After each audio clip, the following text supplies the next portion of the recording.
my fellow comic book collectors. It's Alan, the Comic Collector Geek, and I'm joined with my good friends Matt and Steven. And yeah, we're just hanging out. I'm going to show some pretty cool LB Cole stuff. I'm not sure what Matt's going to show. Hopefully, he got some LB Cole as well to show. I'm just joking. I'm just joking. And Steven's going to show some LB Cole as well. Jawohl. I actually got some interesting books this week. I actually got some books that came to the house, but I'm going to show them on Monday. So that'll be a Monday surprise, and it's actually it's just 2 books, but they're really cool. Like really cool if you're me, I guess. I don't know how that works. But let me just quickly say hi to the chat. Hi, K Munin. Hi, Andreas. I love how I always say K Munin, and you guys always say Andreas. It's just awesome. Okay, and hi, Zach. Big Zach. Wow. This is really fun eye test. So that would look like Zoe, but it was Zach. Maybe it was Zod. No, it looked like ZOE because like my eyes, like they're not focusing. Lunchtime? Werewolf by lunchtime. Okay, Hi, werewolf. So every so often my eyes will go in focus and I can see. But if you're wondering what's going on, that's what's going on. It's the new contacts. I got a My Comic Shop order. Ding. Oh. This week, so I'm going to show some of the books from that I got. Okay, cool. So and, yeah, I have another one coming that is a result of a rabbit hole I really went down, and I'm really regretting this rabbit hole now, but it felt good at the time. Yeah. Well, welcome to our world, Matt. Yeah. Oh, hey, Hudat's here too. Hey, Hudat. Hi, Hudat. Hey, Hudat. So you know what's funny? You go down those rabbit holes and you like. It's like the first appearance of some random person that's nobody cares about, but you've gone down that rabbit hole, so you care about that character.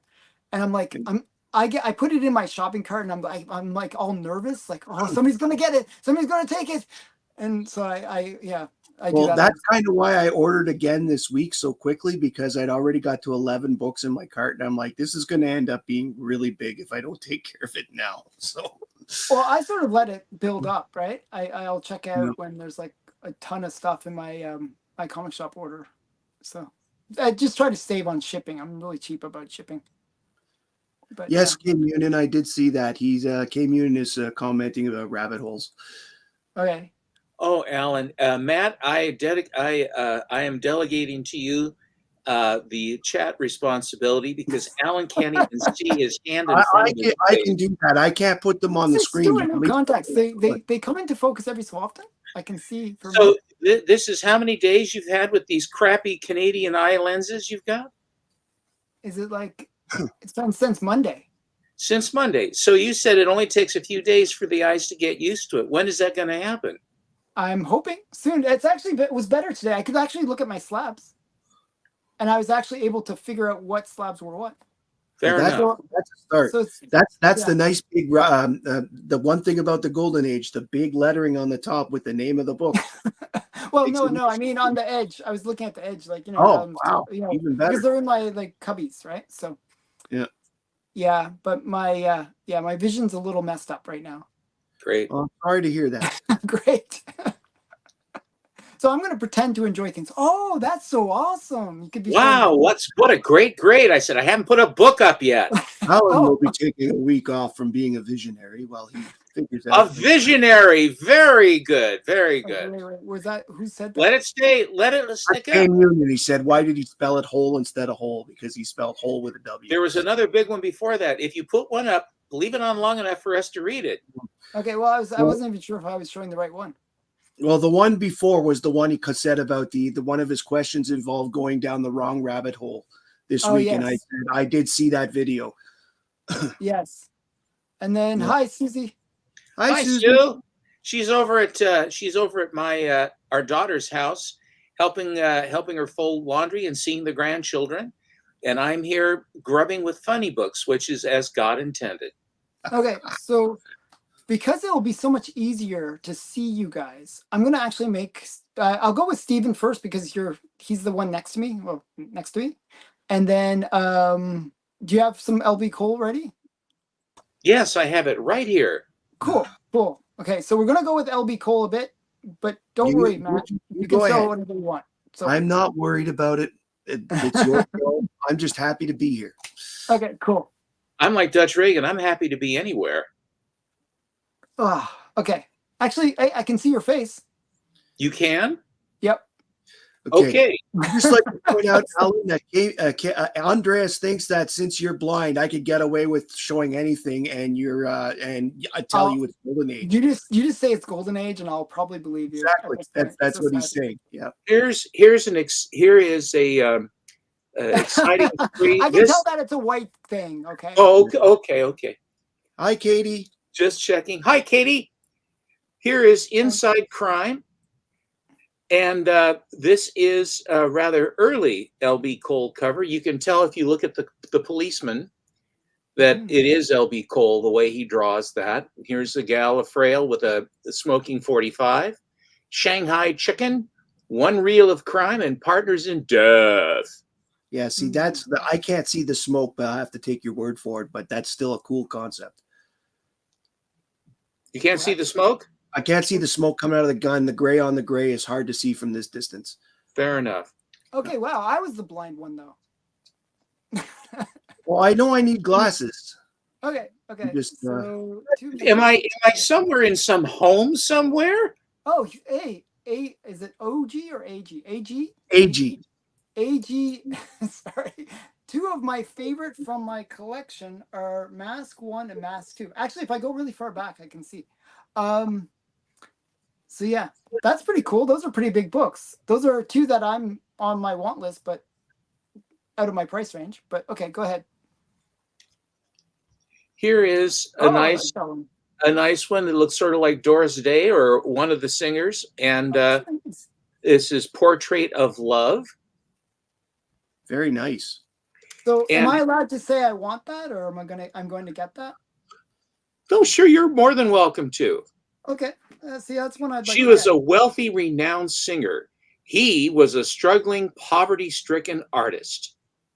They were worlds apart, yet their love was strong enough to resolve all differences and bring them irrevocably together. I mean, it looks really good. I mean, I'm actually in focus now, so I can I zoomed out so I can see you. I actually like the fact on this one that the red background means she's wearing a white dress, and we just get that small little bit of difference to make it an interesting book. Yeah, no, it's really nice. I actually really like that. I've been trying to get that whole run, so. Are there any runs you're not trying to get all of? I'm trying to. Thank you. So you know how I went with getting all of the Warren books? Yes. Now I'm thinking I'd like to get all the Star publications. That's a nice group of books to go for. And it's all LB Cole. That's all LB Cole. So here's another LB Cole. That's a good one. Secrets of Daring Romance, Love Stories. And the guy is saying, I'm marrying her for her money alone. It's you I really care for. And at the door coming in is the gal, and she says, It seems I picked a most inopportune time to see your fiancé's samples, Miss Lee. I'm terribly sorry. So am I, Mr. Burns. So am I. So yeah, that's a really great one. I think that was on one of my hot lists. It wasn't. Conchita, who is in the red swimsuit and the white hair, she has evidently a trick pelvis. So there's that. I would say that's not white hair back then, but more extremely platinum blonde. Yeah. She looks awesome. White hair. All right, Alan, I'm going to show a few more, and then I'm going to let you show some. Yeah, okay, cool. Here is Secrets of Love, Popular Teenagers, number 19. Oh, okay. Very exciting, intimate confessions. Now, was that one of the ones I was about to show? I do not know. I think she's a beautiful gal. We see this guy, this sort of Mandingo-looking guy with the widow's peak hair. and the ripped shoulders and rib cage and what have you. He actually makes me think of Harry Osborn. And LB Cole uses that guy's face whenever he seems to be. I've got a few covers that have there are a lot of covers with that guy. And you'll notice that she is squeezing her breasts together, and it's a little bit cold where they are right now. Yeah, I have to say that is a lovely cover. Yeah, it is a great one. Very nice cover. Now I will show you one that is a great World War II cover. Contact Comics. Oh yes. And it has Tommy Hawk is the name of the pilot in the front there, and wearing his war bonnet, and all of his tribe of aviators all wear headdresses as well, as they all run to jump into their P-40 Warhawks. Yep. Very cool. Not a fun cover? Very much. I like that whole series of Contact Comics. It's pretty awesome. And Manny Dingo is right here as well. Oh yes, he is. He has a different gal now. And what he did was, if you'll notice, he rented a yacht. He had a buddy. He has a loan shark buddy who has the yacht that they took back. And Valerie was very interested with him, and he said, "I've got a yacht," and she said, "Oh my goodness, you are so attractive." And so they basically then decided what they would do. They jumped off the yacht and they swam ashore to the little alcove there. They set out a little blanket. She's got her little kit with cigarettes and lighter. And he's got a little towel, and he is basically adjusting her rib cage and various portions of her anatomy, like you do. And she is enjoying a cigarette as things start to unfold. Very nice. I agree with JSS Brooklyn here. He really does get around. He does get around. That guy, the girls are always like hot though, so he does well. Yeah, he's the guy's batting 1,000. I can tell you. It's Burt Lancaster. It's what, the 1940s or early 50s. He's got thousands of dollars. Early 50s. This is early 50s. But the interiors, as Alan has told many times, they're all reprints of like Fox Features or something like that he had the rights to reprint. But the cover's brand new. Splash page says, "Boom chicka wow wow." Okay, Alan, take it away. Okay, one sec here. I'm going to switch the layout here. So, Matt, I'll let you show some books. Yeah, I'm only going to do a couple at the moment. Okay. One of the rabbit holes I went down recently was I'd started buying some of the older first Son of Satan appearances, apart from his actual first appearance, because that's a little out of my price range at the moment. So, on that theme, this week I have received this book here, which is Giant Size Defenders 2. It is the first time the Son of Satan appears with the Defenders, which is a group that he actually has almost 70 appearances with over the course of the series. What's his name? Hellstorm? What's his last name? Damien Hellstrom. Him, yeah. It's Strom, not Storm. But everybody gets that wrong because the O and the R are. Oh, really? It's not Storm. But it's Hellstrom. Hellstrom. Okay. Yeah, fair enough. Hi, Big. Hi, Biggie. Hi, Biggie. And then just to follow it up, because I went in the same thing, because apparently this was around the same time issued. It's the same thing. Literally, the Giant Size Defenders was the actual first appearance, but this one was showed up like within the week. This is Defenders 24, and it's the first regular issue of the Defenders that the Son of Satan shows up in, and he's on the cover, and it actually notes in the story itself that this is the first it notes back to the Giant Size Defender story. Very cool. And one of the panels in this thing I found particularly funny, because Damien Hellstrom is attempting to talk to a thug to get his memories of what's going on, and he actually uses lines very similar to the Vulcan mind meld, where he says like, "My mind to your mind, my thoughts to your thoughts," and that's where it then goes different. But that was the first thing I thought of when I saw the panel. I thought, oh my God, that's hilarious. We know what somebody, Stan Lee was watching at the time he wrote this. And so that's what I'll show for this little bit. You can go on there, Alan. Okay, I'm gonna grab a bunch of others. One sec here. Just give me 2 secs. I decided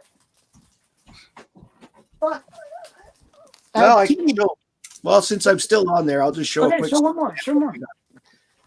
Since I got 4 issues of Superman in the 290s range because I was missing them, and that just completes an extra run. Like that was a hole in my Superman run. So now I've got a longer one. It's when this Clark Kent is disappearing.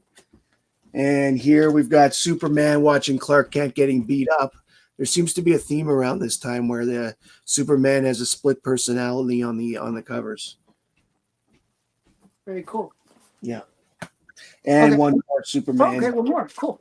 It's a Lois Lane cover, and I know everybody likes Lois, and I really like her skirt. Oh, that's a good one. Kind of mod, a little bit like. Yeah, well, it's that time period. It's a 30-cent cover, so it's mid-60s. Sorry, mid-70s. I mean, so that time was I think fashion-wise for the legs and the skirts was a really good time. So. Yeah, okay. I like that style too. You can go ahead. Cool. Okay, so I'm gonna switch it up. Mm-hmm. So I got a ton of LB Cole to show. So, but I'm gonna show like a lot of the time LB Cole books are kind of expensive, like for the most part, like in the hundreds of dollars. I'm gonna actually show you one book that's actually a cool book that's affordable LB Cole to start off, and then I'm gonna get into the crazy stuff. So I'm gonna show you this book. It's a great book. LB Cole. 3D erotic beauties. Exotic, not erotic. Oh, sorry. Again, I'm looking at the screen. Sorry, I can't see. Exotic. Sorry, that's an X. Look like an R. I will. Sorry. More interesting when you're blind. Okay. Kate Munin is saying, with the city burning down, Superman chose a great time for a date with Lois. I would say Lois is so hot she's burning up the city as she walks by. Oh, groaner. Oh, Amen. Okay, so exotic beauties, just a really affordable book, under $10. So if you ever want to get into LB Cole, but you don't want to spend a lot of money. Inkable Cardboard has a question, Alan. Do you think the market will keep going down or rise back up eventually? How do you see that? I don't even see that comment. It's a few up. It's 5 up. It's okay. The blue. Yeah. Okay. Very. Watch tomorrow's video. It really depends on tomorrow's video in a way, like what I mentioned in that. So I do see that there's going to be some positive things if certain things go the right way. I think things can improve for the comic book industry and the comic book, collecting hobby actually as well. There's a lot of stuff right now where, it's just a matter of attitudes shifting in the culture. I think it's kind of there's a real cultural problem that's majorly impacting everything American culture wise. That's why we're seeing dominance of other cultures like K-pop and Japanese animation kind of taking over, because American culture right now is a little bit weak. This is an opinion. You guys can disagree with me on that, but I think that's the biggest problem facing the comic book marketplace right now, is just the weakness of the American culture. So weakness of our culture. Culture, yeah, I'd say it that. Our economy. Culture. Why do you hang it on the American culture? What happened to the Canadian culture? Well, you go get your own culture. No. So what I'm saying by that, do you want me to explain? Do you want me to explain that? So I put these ideas out there, and I'm just. So right now we got sort of a very weird culture that's sort of taken over for the most part in the media, in the comics, in pretty much the movies, everywhere. That's sort of taken over. That is not truly a good American culture. Like you go back 20 years ago or even less, there was a much stronger, healthy ideology that was kind of predominant within the American culture. Now we got sort of an ideology that's not so good and almost anti-American, which is, and you sort of a weakness in that belief in the American dream, in the American way of thinking. And I think once that changes, I think there'll be, newfound love for a lot of these iconic American stuff. Like, well, what are you talking about? Weakness in what we're thinking. I don't quite understand your position there. So what I mean by that, what we're thinking, the way that the current people are, like, I'm trying to say this without saying woke stuff, right? So wokeness has sort of infiltrated pretty much everything in American culture, and I think that weakness is really that culture is a weak culture. It's not a healthy culture. It's very divisive. It's very anti-American. I agree. Do you see what I'm saying? That's where I was going with. I understand your point. So now it makes sense. Because the American, the belief in America from Americans is not as strong as it used to be. Like, it used to be the case that America was dominating the world because it believed in itself and it was going out and putting its culture out there, everybody was like, American culture is really cool, right? That's what brought down the Berlin Wall. That's what, because people wanted to embrace this cool culture that was very proud of itself. And, that really is lacking nowadays, but that can change. I mean, that can definitely change. Yes, in November it will change.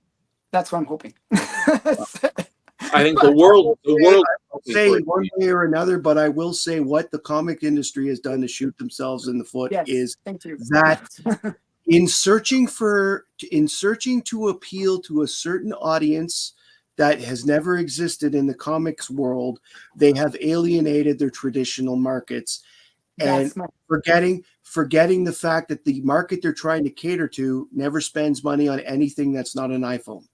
And who said that? No, he's not saying that. Matt, did you say that, or were you reading something? No, I'm saying that. Well, that's damn smart. Thank you. Yeah, well said. But I should put you guys on here, but okay. There's nothing wrong. LB Cole, but we sort of lost it for a second there.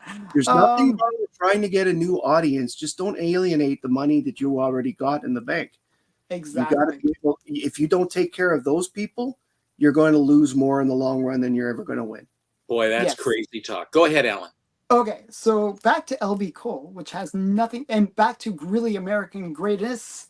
This is American greatness at the greatest, is the golden age of comics. We got some Power Comics. This is Power Comics #1. Great LB Cole cover. Okay, Biggie Shaq wants the national anthem, so here we go. No. Canada, except Quebec, our home and native land. Anyway. Yeah, and I'm not going to say it the new way that they sing it nowadays. Yeah. Like, ruin the national. I don't even know the new words. Yeah. Okay. So Power Comics #1. I like the Make Believe Forever a hell of a lot better than Oh Canada, frankly. Actually, I like Oh Canada. It's I like what I grew up. But anyway. And this is Pop Teenagers. This is a really hard book to get, actually. Pretty, like, usually when you see it, it's like the accepted copy, but that's the reprint. This is the original reprint. The original reprint. And it's just a really great cover. It's like it's considered to be one of the best Good Girl arts by art covers by LB Cole. So yeah. But the more affordable copy is the accepted reprint. That's right, Moondust. Hi, by the way, Moondust. There are a bunch of hosers up here in Canada. Lots of hosers up here. Okay, so this is actually my first LB Cole comic. That's a really nice one to have as a first one. You know what happened? I got this really cheap too. I think I paid like $5 or something like that. So there was a auction on Heritage where they said Golden Age Collection. It's just like random. And they showed the worst books in the collection, and then there was like a whole bunch of LB Cole and a bunch of things in it, and I got it for like $40 or something like that. It was like a really cheap Golden Age collection. There's so much work on that cover. There's so much effort made to produce that. The dog looks so cute. There's a cute dog over here. There's like all these like little like guys like it looks like a pirate. I think that's a pirate, right? Right there. His toys have come to life, is what it is. Yeah, yeah, exactly. And the Indian and the horse. Yeah. And just so much going on. Really great stuff. It's just a very cool cover. So yeah, and then I think the grandmother is telling him a story or something like that. You know what I mean? Or she maybe is asleep. That's a grandma. I thought that was something else. That's a grandma. Okay, this one is one that you can pick up all day long, really cheap. If you ever want to find a like a LB Cole from the Golden Age that's really cheap, this is a cheap book. Another cheap one. Sport Thrills. I don't know why this one is always really inexpensive. Sports comics are not a genre that a lot of people collect. I mean, there's not that many to begin with. I mean, you've got your strange sports stories, your Sports Thrills, and there's not a heck of a lot more than that. Yeah, so this one you can pick up for about $10. I actually saw this when we were at the comic thing. Oh yes. It was in the $10 price range. Oh, okay. I see. Yeah. So if you ever want to pick up a LB Cole, I'll show you it next time we meet up, Matt. Well, we're going to be at that next one we've talked about, right? So yeah, it's an inexpensive book, so it's a cool one. By the way, this might seem like a weird question, but isn't there a pedigree where they were stamping the P on things? I do not know. Like the Pennsylvania. I can take a quick look at the pedigrees. Yeah, there's some weird. No. That'd be cool if it was a random pedigree book, but I paid like $10. I didn't pay much for that one. And then we got Unsane. This one has like a lot of stuff. This is the other big thing with LB Cole. He would have like so many crazy things going on his covers. So you got like. I'm trying to make sure it shows well. It's like so many cool things going on. No, Alan, you're thinking of one with a it has there's one that has the Pennsylvania one has a written P on it. Oh, okay. Okay. And there's two the Rockford has a stamped S and the Northford has a stamped X. Cool. See, I knew there was something with a stamp and I knew there was something with a P. I just put the two together. So that's the Rockford, Pennsylvania pedigree. It's a mixture of the two. Okay. So, and here's another one. This is a bondage cover. Little piggy girl or whatever she is. She's in bondage there. And she's got a bomb too. Oh my goodness. So Taffy Comics had some pretty great covers that run. I actually have a bunch from that series.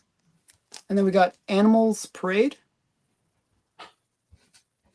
So these ones are kind of the weird, like more obscure LB Cole covers. These are like all the kind of funny animal ones. Not many people know about these or collect these, but I think they're a study and they're fun, and there's an awful lot of work to produce that.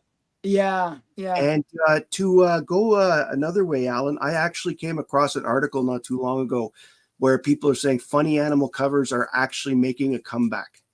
Oh, because they're so inexpensive compared to superhero books. Some people who want Golden Age and older books are gravitating towards the Dells and the Andy Pandas because they're a lot cheaper. So actually, it is really red.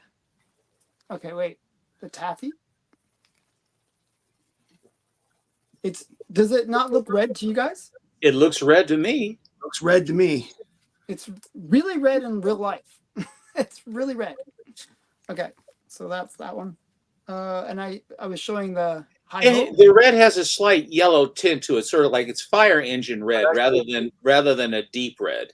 I think that's Alan's light bulb as opposed to it could be. The light in his room. I noticed that with my books when I was there too. Oh, they're a little bit. The color is one shade off or something. Yeah, and that's fine. It's just I just think it's the bulb. And then some fight comics. I way overpaid on this comic. Just so you know, it's a cool book. Yeah, I bought this from my comic shop. Ding. I paid way too much for it. What'd you pay? I think I paid too much. I just remember it being too much, and I saw it later, and I was like, oh, I could have gotten it cheaper. But Stephen, would you be offended if I get bells? I beg your pardon? Would you be offended if we got bells too? No, please do. I think I really would like to think it would be awesome if we could turn that into a YouTube thing. I think we are turning it into a YouTube I thought I've actually heard other people actually look it up. So you asked, yeah, too much. I paid too much because you know what's one of these things, like I was looking for this book, couldn't find this book, right? Then I find it, it's on my comic shop, and then I buy it, and then afterwards a whole bunch come up. Like there was a few on Heritage, there was like a few on eBay. I'm like, well, gee. Well, they saw what it brought, and they say, "Hey, I got that clunking in a box. I'll sell it." Yeah, I don't know. I just have bad luck that way sometimes. It just drives me. You're all right. You're all right. Okay, but it is a nice copy, actually. Your average is good. Yeah, I do have my moments. You're gonna have losses and wins and everything. Yeah. I mean, you can't all find first Thrawns in the quarter bin. So, believe it or not, that's only maybe a tenth of my LB Coles that I just showed. I believe that's good. That's nice. It's good stuff. A ton of stuff. Okay, but I wanted to show those ones because I thought they were cool. Okay. You ready to show some more? Sure. Okay, cool.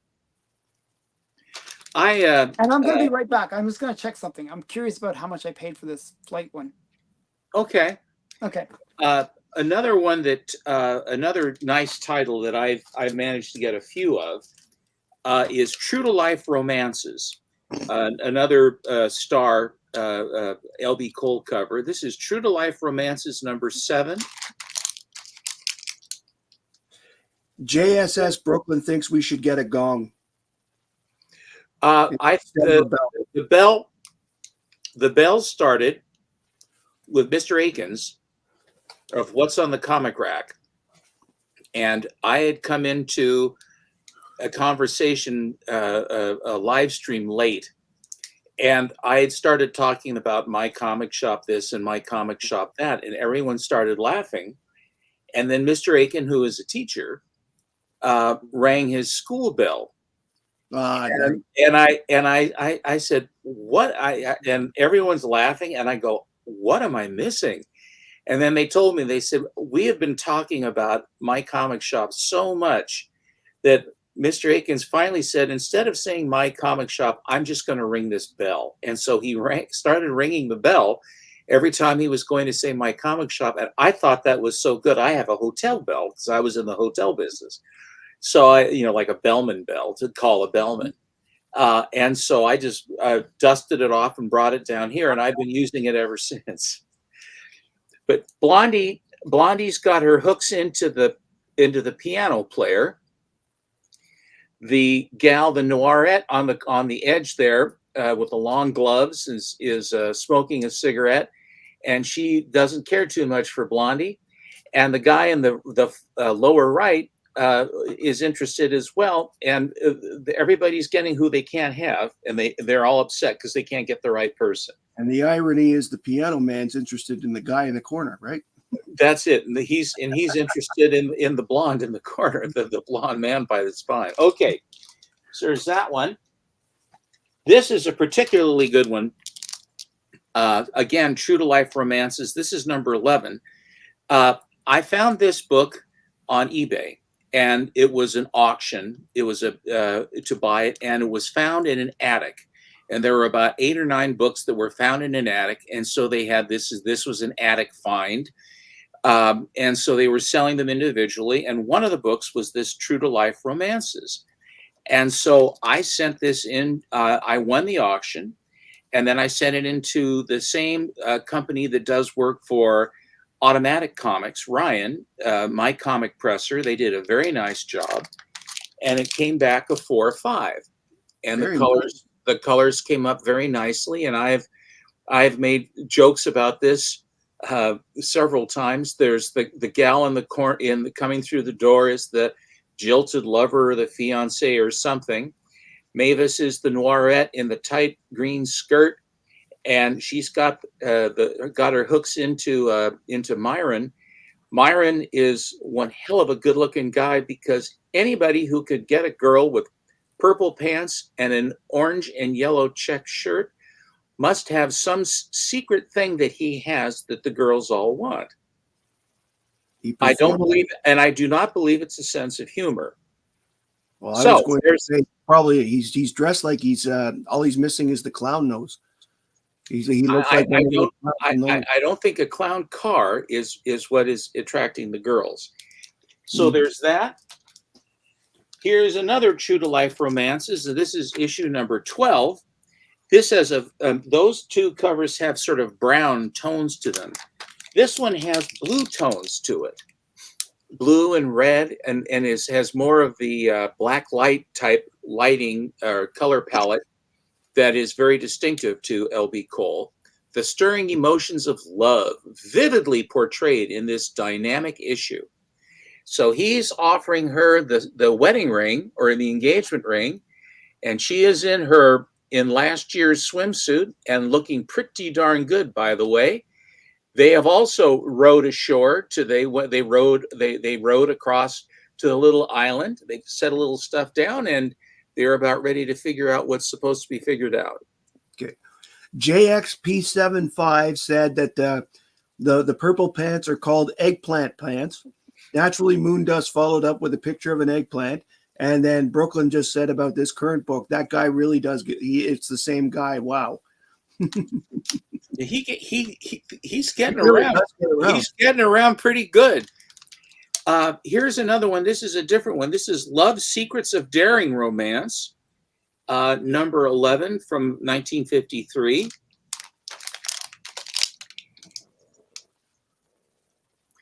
This reminds me of It Takes a Thief with Cary Grant, and Darcel Dario, I guess, was the French gal, and of course Princess Grace, who was the frail that he was after, or she was after him. And there's a scene in the movie where the French gal swims out to this platform, and then Cary Grant swims out, and she says, "What does that American girl have? You should have me because I'm younger. I last longer. I'm like a good car. You could last longer." And then Grace Kelly comes swimming up, and she said, "I wanted to see what all the attraction was out here." And he looks over and he goes, "Uh-oh." And she says, "It looked to me like you were starting to conjugate some irregular verbs." You know how hard that is to do? Conjugate verbs. Oh. So I thought the script was very good. It's a fantastic movie, and Grace Kelly could not be more beautiful. Yeah, so she was really classic looking. Well, Rear Window and a lot of the others. I mean, she really was. It didn't hurt her at all to become a princess. She looked. Well, her life did not. She died in that car crash. It was, and the question was whether her daughter was really driving. I mean, it's just it was a very sad ending for her. Here is another one. I beg your back? I'm back. I actually changed my shirt too. Okay, good enough. Popular Teenagers, Secrets of Love. Popular Teenagers number 21. This one is from April of 1954, which is very, very near the beginning of the Comics Code Authority. It's that same blonde again we saw. And what she is here is she is a pretender. So they're by the pool, and all these hunky guys are sort of hanging out. And she says, "This beautiful world at my feet for 14 days. If these people knew what I really am, they'd be surprised. Well, maybe this comedy is the most foolish thing I've done in my life, but I feel like a goddess. And maybe it'll get me someplace. If she looks like that and is dressed like that, I think she's going to get places, Alan. Probably. At least a jerk. LB Cole is all about checks and stripes and things like that. The striped umbrella, the checkered. I guess I'm done. Oh, we're twins. That's all I was doing. Something's wrong. I'm seeing double. Yeah. So I had to do that. So sorry. Go That's ahead. fine. I'm glad you did. Okay. Yep. All right. I have one more. Actually, I have two more, and then that will be my allotment of LB Cole. But I did pull out something else to show. Okay, Zach, cool. I don't have any LB Cole. This is a Lev Gleason publication that has an LB Cole cover. And it features the Silver Streak and the Green Dragon cover and story. Oh. And this is called Dime Comics, and it's Dime Comics #1. Give me 1 sec.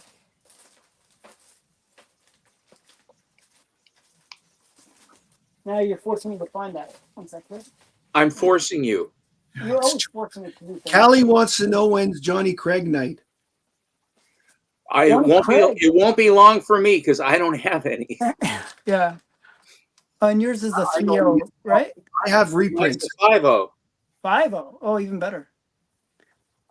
Okay. Here's my copy. Mine's a 2.5. Or is it? Yeah, 2.5. I'm twice the man you are. Twice. That's twice the comic. So that makes yours actually Stepo 20 cents.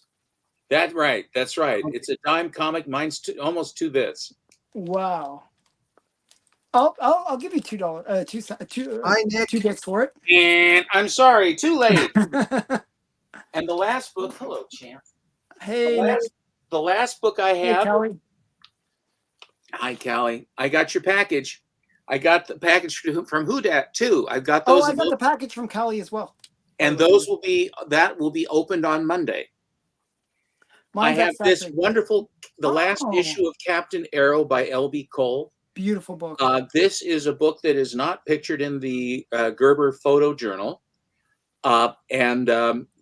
It's just a great space cover, probably one of the coolest LB Cole space covers. Okay, Moondust has a question, Alan. Yeah, I thought it was a good one. Which is the worst artist? The worst comic book artist. There are lots of artists I don't like who I don't know the names of. In fact, I find that a lot of the modern artists. Lieber is the one that you're always going on about hating.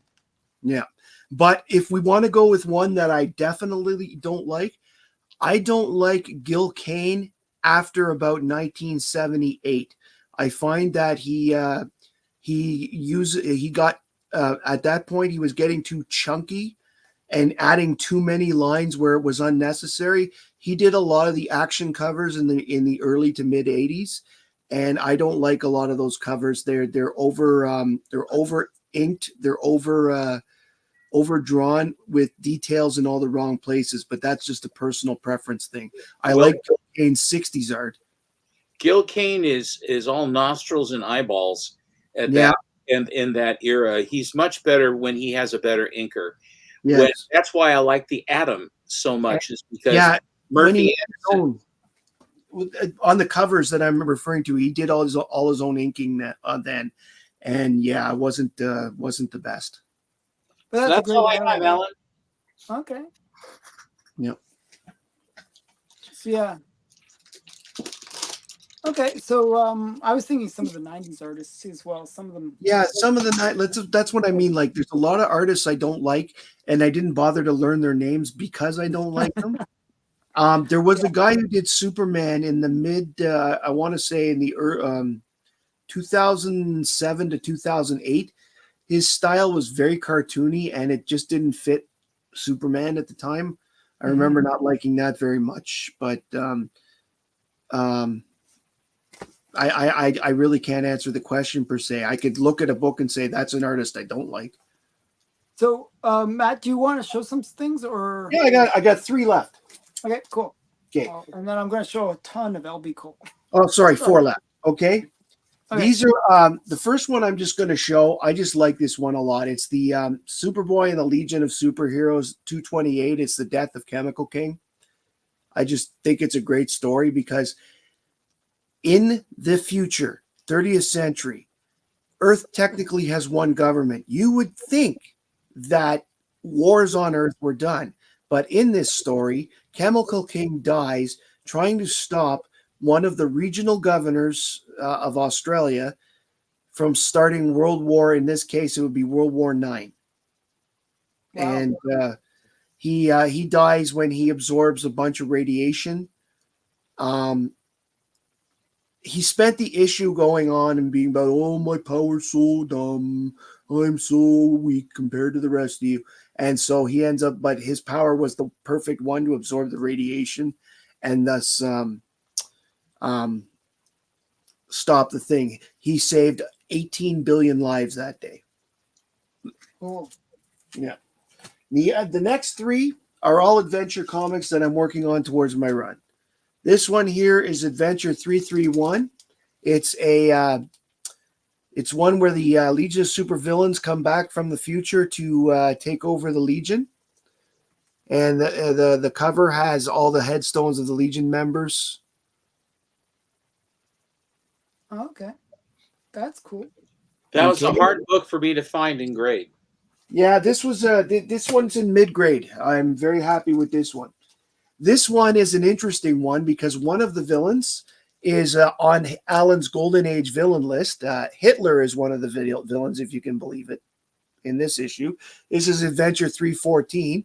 The guy in the time bubble goes back in time to get the 3 most evil people in the world in history.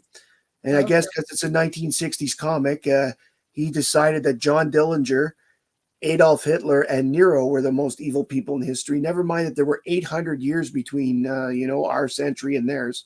Lord knows who could have been more evil. Yeah. But the fact is, I was thinking like Genghis Khan or something. Yeah. Well, no, but you would think like, like there was like so-and-so who, blew up half of Europe because he wanted to. Yeah. Like, Some future person. Yeah, like that's what I'm saying. It's hilarious how John Dillinger is one of the 3 most evil people of history. John Dillinger, like, okay, sure, he's an outlaw. Yeah. But that's I agree. Attila the Hun would be a good one. Yes. I mean, any of those are better than Nero. Napoleon wasn't exactly great either. No, but I was thinking Napoleon. I was thinking like. However, Napoleon gets a pass a lot because his law reform. His law reform was fantastic, and it was so fantastic that half the countries on the planet still use some version of the Napoleonic Code as their basic. Which is innocent until proven guilty. Yeah. Because Roman law is that you're guilty until proven innocent. That's right. And actually, if it wasn't for Napoleon, we wouldn't have preserves as well. Like it was the although I think I have it wrong. Napoleonic law is you're guilty until proven innocent, and Roman law is the opposite: is you're innocent until proven guilty. That's right, which went into English law, and from English there, America and Canada. Because yes, in France, it still is guilty until proven innocent. Yeah. And a lot of other countries with the Napoleonic Code. Although Japan has switched that after World War II. Before World War II, their code was you were guilty till proven innocent. Now it's the opposite, but that's the American influence on their new. Even though their law is still based on Napoleonic Code, they've got a lot more American influence when they did their latest constitution. So that's good. And the last one I'm going to show is my white whale that I finally got my hands on because I'm still so proud of this book. I spent $16 on it, but my white whale. That's a good price. I don't care. It's the Moby Dick in space. We talked about this when Steven was showing all his adventures on there a couple weeks ago. I've been trying to find it since, by the way. And I said to him that I really want to get my hands on that one, and it keeps eluding me. And then we made the white whale jokes about me. So here it is. I got him. I got him. It's a great book. Very good. Yeah. And that's what I have tonight. Very nice. And thank you, Biggie. Yeah. Okay. So I'm gonna inundate you guys with a ton of LB Cole. I hope that's okay. It's your show. It's your show. Just you guys can take a nap or whatever you. Yeah, exactly. I'm so tired.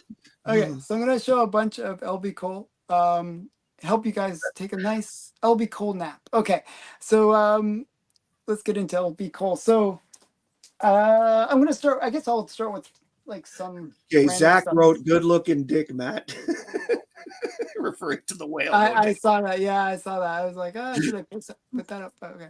So this is Indian Warriors.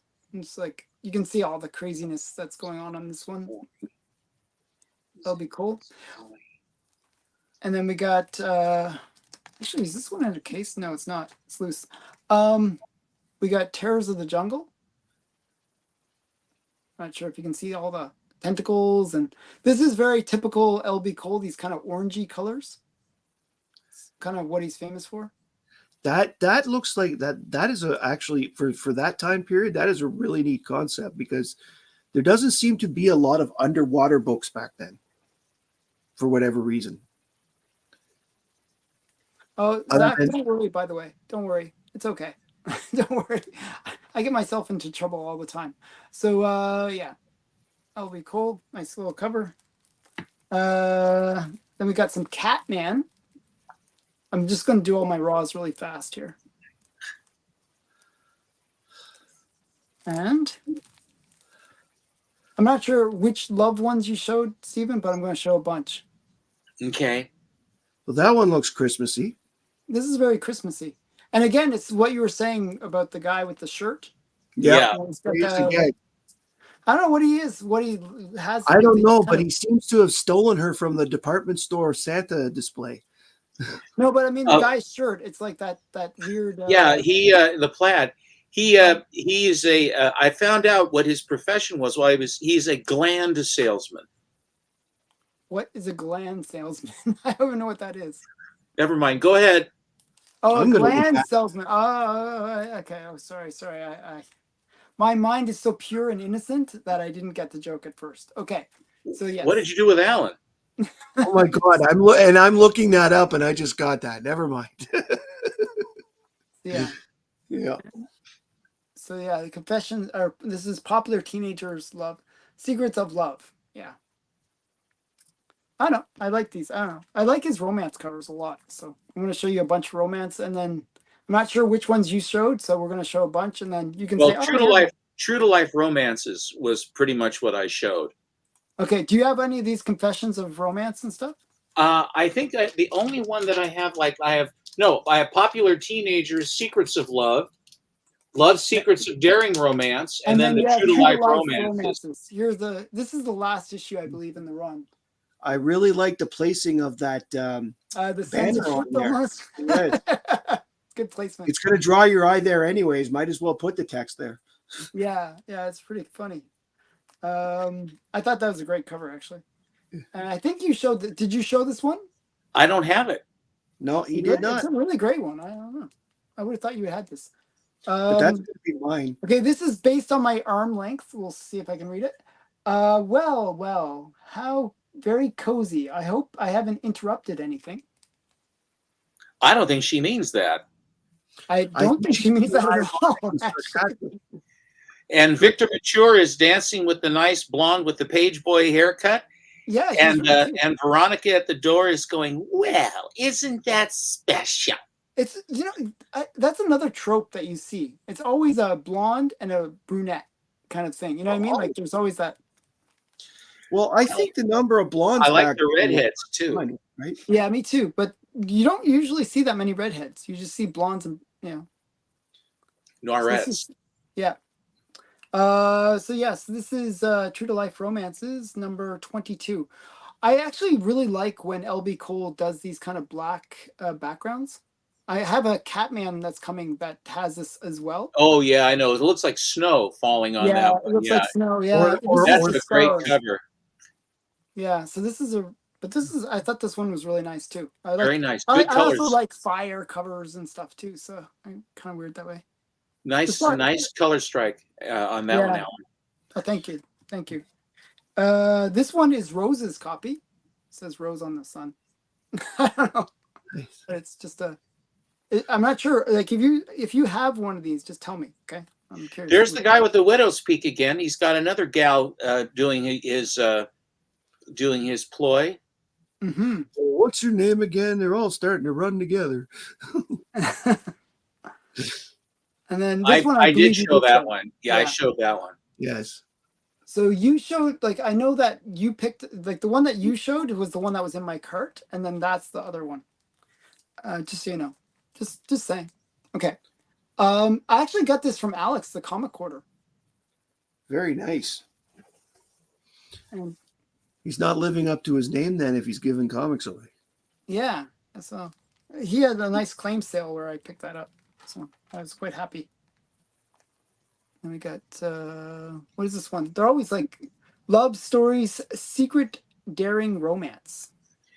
His covers have a darkness to them. The gal in the front, the Annette Funicello looking gal, he had difficulty with the nose. He couldn't figure out how to get the nose. He didn't get the nose right. Yeah, it looks a little bit off. Actually, piece of tape on the back. I'm just taking that off.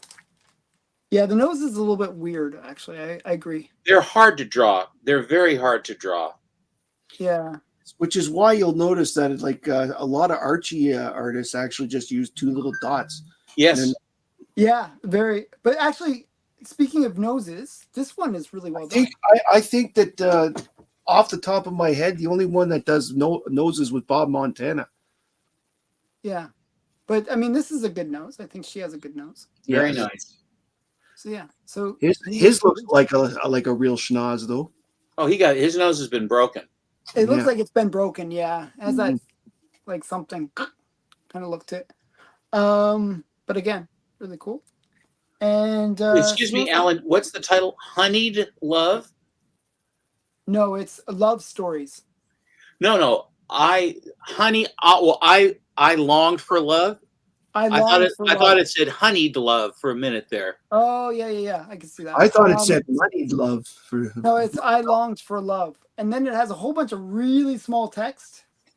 Let's see if I can read it. Wow! Because of my weird eyesight thing going on, I can actually, if I really stretch my arm out and go like really far, I can almost read this. The same question kept. Shoot. Don't worry about it. By the way, okay, you guys can doing that reminds me of something that. How small that is? The same question kept echoing and repeating within my mind. Why had love eluded me? Was I destined to live a perpetual life of loneliness and frustration? Yes. Then I was to Mary Westfield and murky and the blah blah blah. It's out of focus. Yeah, it's really hard to focus. It's really small. It's like, why would you write that? Like, who's going to read that? I mean, he does that, Alan. If you've noticed, LB Cole puts text on the covers, and it's extremely small type. It's like, but it's like beyond like. And the font and the fonts he uses for his titles are also flirty doodle. It's sort of hard to make out what it is he's trying to do. Well, you can tell it's like hand, it's not like typed or something like that. It's no. It's stylized, but it's just sort of like hard to read.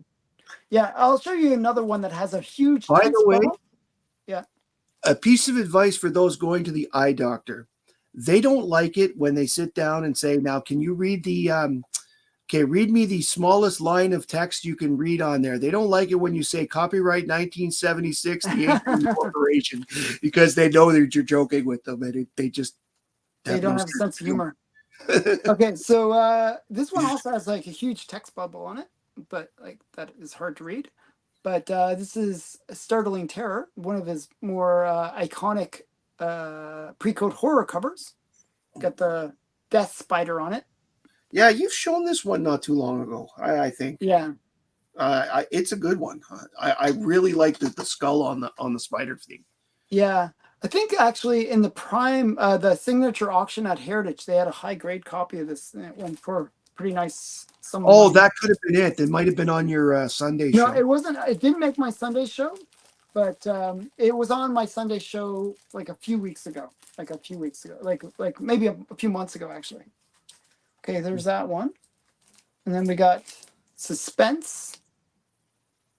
That's the last issue, isn't it? Yes, it is. Yeah. In the Suspense comics, that's the last issue. In that Yeah. case, they really And it's a kept it. really cool one because it's got the cuckoo clock with the hangman. And this is much more stylized, the way that he drew the people. So yeah. And then I'll show you another Suspense. The early Suspense are really the ones I'd love to get. Suspense 7. Yes, please don't keep us in suspense. Show the books. But this is like, a cool one. Yeah. Now, are they referring to the feeling, or are they referring to the fact that he has the little puppets suspended? Suspense refers to the fact that it's like crime and suspense. I know. I'm just being silly. I'm sorry. And it has lingerie panels in it too. So just so you know, lots going on. To see. I mean, nice ones. Yeah. Okay. I'm sorry. I don't know what's overcome me. I just have this dad joke attack. I'm sorry. And then Startling Terror Tales. This one also has like a crazy amount of really small text on the grave. Can you actually even read that? The little. Suppose you could separate the good from the bad in your life and become two persons. Would you do it? In the worst of us is some decency, and in the rest of us lies some evil. One man dared experiment with nature and became his other self, the horrible and hideous self, a man from whom all decent people shrank, a man destined eventually to kill his creator. Very cool. Good reading skills. Yeah, I can't see that personally, but sure. I'll believe you. That's an awful lot of verbiage for what's going on. Matter of fact, it doesn't even need to be there. Just the cover by itself. You can recognize that it's Dr. Jekyll and Mr. Hyde. Yeah, it's suspenders and belt. You don't really need both. All you have to do is look at the guy with the red hair jamming the spike right through the woman, pulling her hair. And you kind of get that. Yeah, You kind of get the Jekyll and Hyde sort of thing happening here. Yeah, I think he accomplishes it in the art. I don't think he needs the extra prose. So yeah, it's really weird. It's still a great cover. I mean, yeah, it's a good one. And speaking of great covers, here's one I really Steven like. might be half reptilian. Somebody at Moondust says. Another Catman. I really love Catman. The Catman covers are just really great. This one you've shown again recently, right? Probably. Alan, what is Kitten's origin? So basically he kind of finds like, I think she's just like some young girl that he finds and rescues basically. And then she teams up with him. She's like an orphan. What's her powers? None. They don't have powers. Catman doesn't have any powers? I think that he's just a fighter kind of thing. Okay. So yeah, that's what you do. If you find a young girl that's what's Catman's secret identity? I don't know, to tell you the truth. What does he do? What does he do for a living? He's a milkman. And I don't know. He makes do you ever read Catman? I've read a few of them, but I don't remember all of those details. I mean, like who he is, or what he is, or what he does. You know, it's really weird. I actually a lot of the time, like like Rula and all those characters. Like I've read their stories, but I always forget their actual names. You know what I mean? I don't know. I always forget. I'm bad with names, to tell you the truth. So I'll refer to them, like it's just sort of like you guys always go Andreas, right? And I go K Munin. So I always go by their superhero name rather than their, even when they write their real name, I will think of it as like Catman. Good thing I didn't go with the name Arm Fall Off Boy then. Yes, exactly. That's like one of the worst. Oh, we've got someone here named Buttface McBooby in the chat. Oh, that's cool. Yeah. He asked if Catman, does he use the litter box? Probably does. Yeah, he identifies as a cat, so he has to. Well, we're certainly elevating the conversation. I can Well, tell you that. Exactly. Moondust says that the litter box turns into a secret cave. Oh, wow. Wow. Mhm. Okay. So yeah, and here's some more Catman. I've shown this one recently as well. Just because it's great Americana cover. It's Biggie. Gil Kane's real name is Eli Katz, as in E-L-I. You got the Katz part right, but it's not Eileen. It's Eli. This is Catman, but it's not. That'll be cool. So I'm going to skip that one. And this is the one I overpaid for. I'm always sad about, but I love it still. Nice. It is a really great cover. Sadly, it's a 0.5, but I'm not even sure why it's a 0.5. Alan? I think it's just a split spine. Okay. Alan, Catman was Thomas Reese Blake, a world-famous trapper of jungle cats, who turned Oh, across... actually, I knew that, believe it or not. Actually, once you say it, I remember. Okay, yeah, go ahead. Keep on reading. All right, and it said, now this is the I want to, yeah, that's the Silver Age version. I will get you. That's That's basically the Silver Age in DC. I the believe. silver. Yeah, he turned to crime because he had grown bored with hunting and had squandered most of his millions. He became a burglar who committed his crimes in a cat suit made out of an ancient African cloth. Does it sound like Miss Fury somehow? All right, Catman. Very much so. Very much so. Catman has the distinction. Catman has the distinction of being the first character that was implied to be homosexual in the DC universe, but it was never. That doesn't count. It sucks. That's revisionist. I don't accept it. It's not real. No. Catman, Matt, Zip, Catman and Kitten were a pair of fictional superhero characters created by artist Irwin Hasson and Charles. Yeah, that's not the same Catman anyway. Catman was first published in 1940 by various Frank R. Temerson companies. Okay. During World War II, an altered version of Catman was published in Australia and reprinted in the 1950s. David Merriweather was the Catman. He was raised in Burma by a tigress after his parents had been killed. From living with tigers for years, he gained superhuman abilities such as super strength, enhanced agility, natural night vision, and the legendary 9 lives of the cat. So he was superpowered. Cool. Oh, he is superpowered. Okay, great. Eventually, David returned to the United States where he was horrified by criminals preying on the innocent. To stop this, he became a private investigator. Later, he became an officer in the United States Army assigned to stateside duties. He donned an olive and orange costume and a black cat head symbol and became Catman. Very cool. It says here in Catman Comics number 10, which is actually number 5 on the cover, Catman encountered Katie Conn, C-O-N-N, an 11-year-old circus acrobat, can you say Dick Grayson, who fell under the guardianship of her unscrupulous uncle after her parents died in a fire. And remember, she was an orphan. So the uncle forced Katie to steal things for him with her acrobatic abilities. Cool. Catman intervened on her behalf and made sure her uncle was brought to justice. Since she no longer had a guardian, David adopted Katie. She tried to help him fight crime, sewing a matching red and yellow costume and calling herself the Kitten. At first, David tried to stop her from trying to help, but Katie eventually proved herself as his sidekick, and the two became partners. As the series continued, Katie matured, and David was promoted to the rank of captain. And there you go. Very cool. Very cool. Thank you for that extra origin story. Well, the Catman I was thinking about is the DC one that showed up, in the 50s? Originally? Yeah, 50s or 60s, I think. Somewhere around there. I have that as well, somewhere.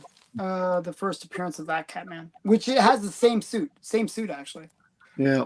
Well, they may have bought the character, right? Or no, I think they did. Copyright that expired. It figured since they had Catwoman, they might as well get Catman out there. Yeah. So this is Power Comics. Some more Power Comics. I showed Power Comics number 1. Just another Power Comics. Actually, that is a very scary looking guy in the middle wearing the top hat. Yeah. He's someone that if I was to turn around and see quickly, I think I would jump back and go, "Oh." This is a great floating head cover. It's a very good cover. It's very powerful as a result. Okay, and then another great power one. He recycles this bird a lot. You'll see this bird. It's on the Dime comics, for example, the Dime comic #1. But it's not the bird there appears to be like almost like a rocket, so big. The in Dime comics, it's like it's more like an eagle. It's a sidekick kind of a thing that he has there working with him. Yeah. Like Birdman, and his Eagle Avenger. Exactly. Okay. So yeah. So that's Power Comics. Biggie wants to know when was Cole's first work? I believe that's in. Somebody was just. I want to say it's Suspense 3 or somewhere in that era. Somewhere you can look it up. One of you guys can look it up since you guys have it. I think it's Suspense 3. I'm pretty sure. I'll make a quick look here. Yeah. L.B. Cole's first published work. And I'll show some more while you're doing that. I have a bunch of more romance ones to show. This reminds me of Casablanca for some reason. It does. Looks like you're in the Cafe American. Yeah. So it has that look to it. And then some more Confessions of Love. I think that his covers are somewhat dark. I also think that the inking he does on the face, for example, on the guy, he gets the hair down, but the face is somewhat lumpy and bumpy. The way he is turning it out. This color palette's always nice, but it is somewhat a rougher thing, and the faces are always quite red. I don't know why he did that. Well, they're orange. They're definitely orange. But you know what I mean? Yeah. No, you're right. He's very lumpy the way he looks. This one actually looks a little less lumpy. Yeah, that's a little bit nicer. And the thing about the thing with the guy dancing with the pretty girl, and then the three people to one side making snide remarks. Isn't that a trope as well, Alan? I've seen that many times. I've seen this, yeah. Done. Alan, you were correct. That was his first work, and apparently between 1944 and 1969, he did 1,500 different comic covers. Yeah, he did a lot because he owned Star Publications, and he basically did all the covers for his own company, where he was basically just reprinting a whole bunch of stuff. I did show that one too. That's the only one I have of that title. I really like this one. You like seagulls for some reason, so hey. I never liked bathing caps. It's a personal thing. I always thought bathing caps looked horrible on people. But yeah, that's just a thing. Did your mother wear a swimming cap? Yes, she did. She actually had one that had like hair or something. It was kind of weird one.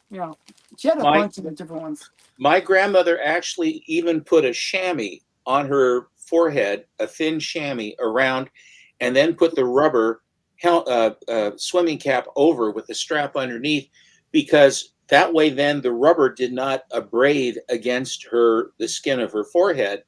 So when she was done, but she always did the side stroke. She would very seldom get her face wet. I had to wear a bathing cap when I was swimming as a kid, by the way. Well, you swim. It's better if you have hair out. You cut the water smoother if you have a cap on. Yeah. By the way, doesn't this girl remind you of Vampirella a little bit? Just on the left, up on the left. Yes. No, this girl right here, because of the collar and the red. Yeah. Oh. You know what I'm saying? Mm-hmm. Vampirella. I don't know. So I thought this was the Vampirella cover. And in that case, they do the nose style closer to the way that most artists do, where you just see the nostrils and you get the feeling, the illusion of the nose. The approximation. Yeah, I love that technique personally. Mm-hmm. Okay. So it lets your eye fill in the nose. And do you guys want to see a bit more, or do you want me to stop? I like so much.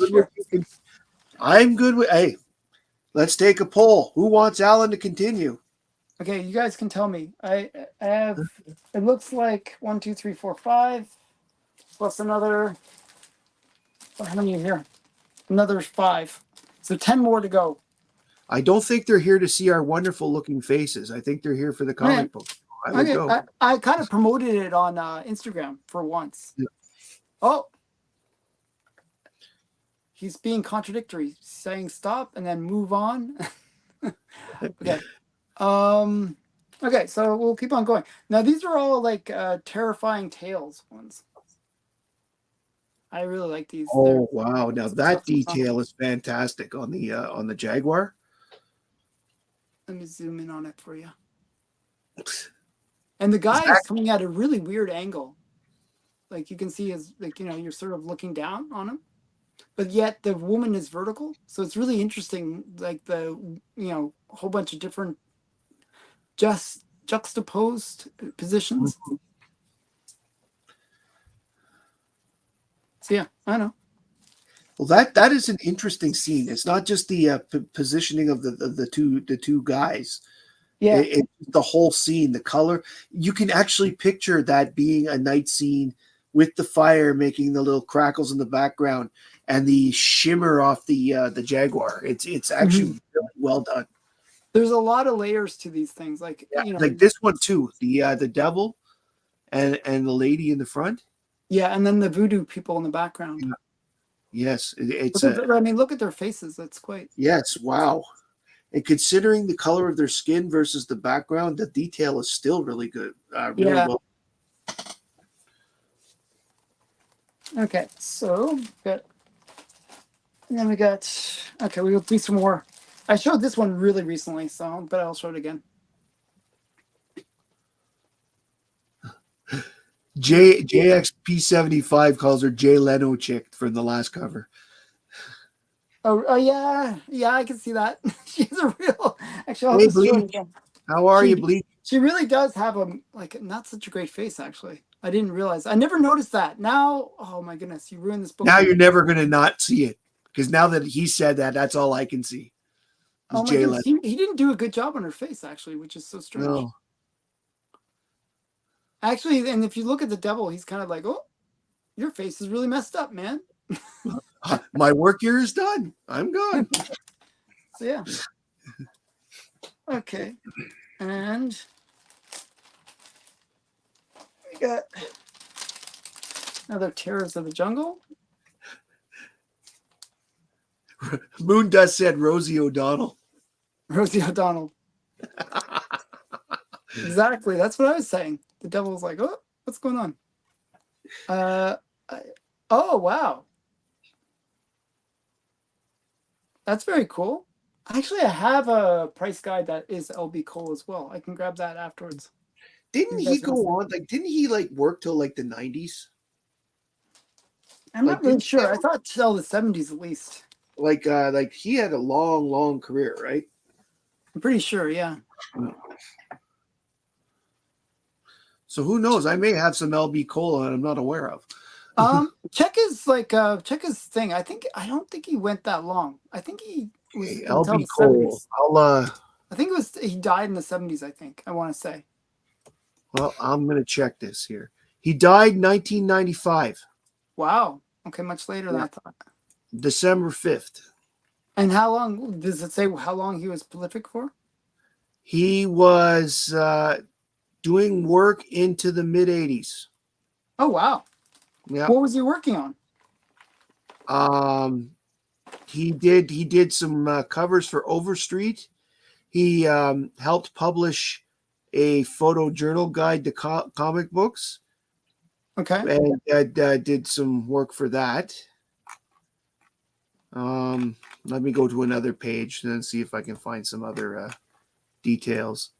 Okay, we're at halfway point of the 10, by the way. Awesome. Yeah, she is very thick. You're right. Very thick. That girl. 3D exotic says 1990. Yeah. Oh, that's right. As I said, it's a pretty modern book. I thought it was a reprint, but it might have been just done by him. No, it's actually saying 1990, and He did work for the German series of Classics Illustrated in 1991. Apparently, he updated some of his covers for those. Very cool.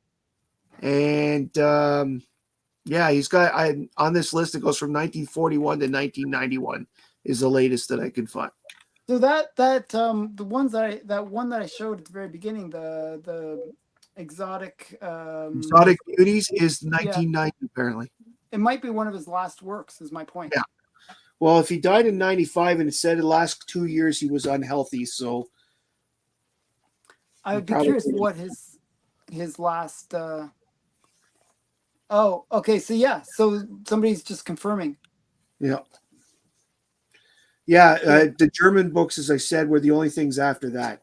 But he's saying it's the last one, probably the last American one or something. Yeah, well, he according to it, he was updating pictures. He was improving on them, not actually doing them. Oh, so yeah, so that's what that's what Bub's saying here. Yeah, not counting retouches, exactly. Yeah, that's very interesting. Very cool. Thank you guys for that info. So I got this one from Pockets Full of Comics.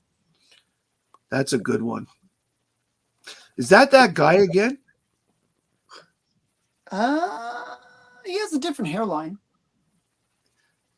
But he certainly has the face. A similar face. You know, I find artists, they draw the same face over and over again. And well, it's the style, right? And it's also the title too, because like it's the same guy in the title, right? Because if you look at this guy, it's the same guy again. Alan? Yeah? From 1942 to 1948, L.B. Cole ran his own comic studio, packaging work for a variety of publishers, which included Ace Magazines, Aviation Press, Chesler, Farrell, Fawcett, Holyoke, M.E. Magazine Enterprises, Spotlight, Novelty Press, and Orbit Publications and Rural Home Publishing. Yeah. And then he went on to form his own actual title or company after that. Well, in 1949, publisher Novelty Press sold its characters and artwork to Cole, who was the cover artist for Novelty's Blue Bolt comics. Using his new assets, Cole began Star Publications, which operated from 1949 until 1955. When the code came in, it stopped. Cool. And mesdames and messieurs, that is why Stephen is called the Golden Age expert. You know, it's funny, actually, if there's a video where I did a spotlight on LB Cole, and I had mentioned that information. I think you did, yes. Yeah, because I remember that. So, but yeah, that's it. I actually have more LB Cole, but I think that's enough for today. I'd have to. I've pulled out a selection of books to show just for a little change of pace, but I think they will be pleasurable. Okay, so yeah, do a finale. You're the finale there, Steve. Well, it's not going to be giant, but it's going to be good. Okay. I look forward to it. Here's a Tales of Suspense Electro. Excellent. Okay. I wish I had unlimited funds, man. I would just buy unlimited funds. I love those monster books. I love there's so many cool ones. I watched a video not too long ago where a guy actually tried to see if he could name a monster from the Strange Tales era like that for every letter of the alphabet. Wait, go back to the Magneto one. Sorry. Yeah. Keep on going. But isn't that the prototype for Magneto? I believe so. It says here, how does he do it? Magneto is uprooting the entire city, people, cars, even buildings. If he isn't stopped, we're all doomed. Doomed, I tell you. Doomed. Well, I can tell you one person that would have a hard time against Magneto, and that would be Dr. Doom. Here is Strange Tales number 87 with Grog. Grog. 10 cent. They had the red 10 cent for a while, which is kind of cool. Yeah. That's really cool. now I shift. I have a Jack. When Jack Kirby was early on with DC, here is House of Mystery number 85 was a Jack Kirby cover. Hi, Big B. Oh, hey, Big B. Pounds of cool. You know something? House of Mystery was probably the best-selling book for a while after the Code came in in terms of the weird and unusual books. And then they went superhero, and that was a little disappointing. House of Mystery is an interesting title. This was in the Barn Find in Malala. Oh, really? Yeah. So is this one. Great colors on these. Oh, I will say that about the 1950s DC covers. The coloring is just fantastic in general. I think it was Marie Severin, though. She worked at Marvel and Timely, right? Mm-hmm. Oh, that's a key book. That's the first solo story for Martian Manhunter. Mm-hmm. Yep. In House of Mystery. Yeah. He started in Detective 225 and went to 326. Yeah. And then he came back over to here. Do you know the name of his little buddy? No idea.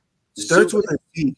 Zook. Z-O-O-K. Zook. Actually, I think you told me that once before, and a lot of these. How could you ever forget it? I totally forgot it. Zook. Zook. Jack Adler. Uber Vocal says Jack Adler was the great colorist at DC. Thank you, Uber Vocal. I'll give him some credit. One sec here. There we go. Yep. Fall off boy would beat Magneto. Yeah, he's super Speaking powered. of fall off arm boy, here is Robbie Reed, and this is This is the first Silver Age appearance of Plastic Man. Yep. Some people say it's Plastic Man #1 because this isn't really the first Plastic Man. It's supposedly the Golden Age Plastic Man and doesn't count. And the first Silver Age Plastic Man is in Plastic Man #1. But this came out first. You know what I think? What? I think this is the first appearance of Plastic Man in the Silver Age. Yes, considering it's also Robbie Reed and not Eel O'Brien. Yeah, I would agree with that, Stephen. But I get both, so therefore I don't care. Here's a Mike Kaluta House of Mystery. I think Kaluta did quite a few of these later House of Mysteries, and his covers compared to his Conan work was not Kaluta, not his shadow work. It's much more line intensive work that he did. A lot more line art in his work. I honestly think that the nastiest thing DC did, and more so than everybody's probably heard of the DC implosion in 1978 when they canceled a lot of titles because they weren't selling very well. Well, in 1982 and 83, DC basically canceled every book that wasn't a superhero book. And it was sad. All the war titles were canceled. All the supernatural titles were canceled. They weren't selling. Yeah, well, they just weren't selling. Probably they weren't selling. It's business. It's a business. I also think that the company was getting ready for Crisis, and because Crisis was actually first discussed in 1982. So here's another Jack Kirby from House of Secrets. Very nice. These are ones you don't really see very often. How much of the run do you have of that? I have a few. These are from my buddy who was the collector. He found a collection in California, and these all came from that. Great colors in them. Very cool.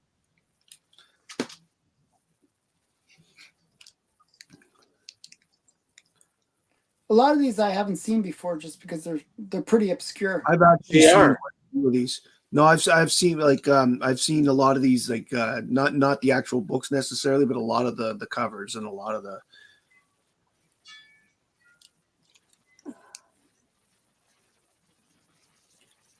Aren't they fun? Yeah, they're very fun. Fantastic. And they're good stories inside? Yeah. Yeah, they were interesting for Code.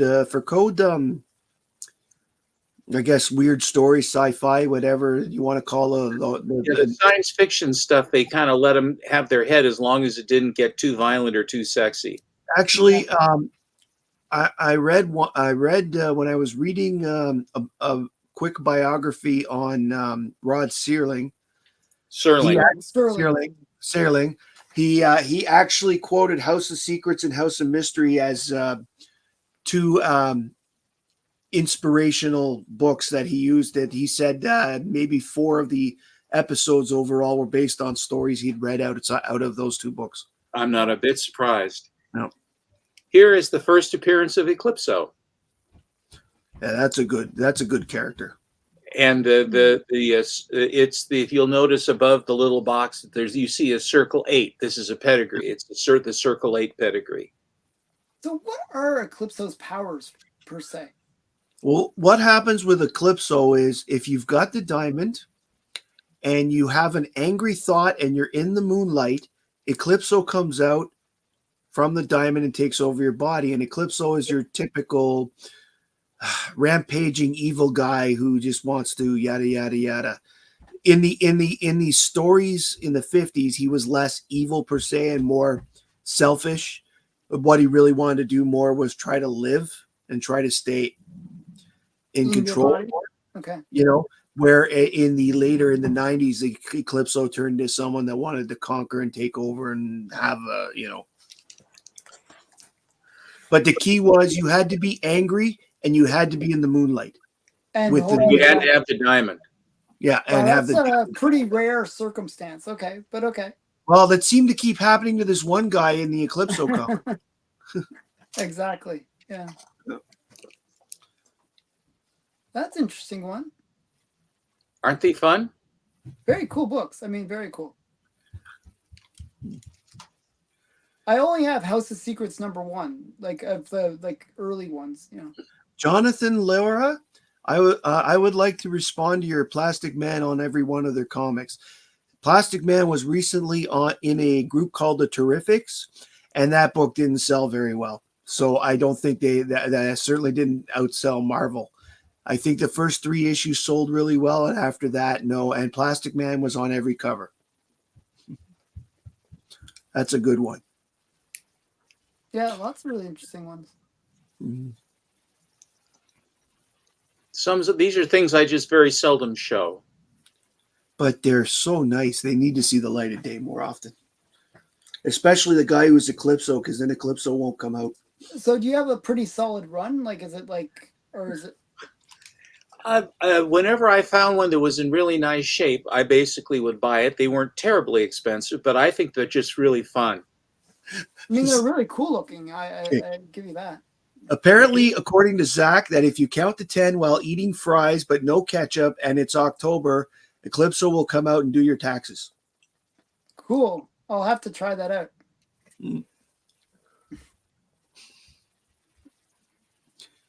The negative Eclipso. That would technically make him positive. This is a really wild one.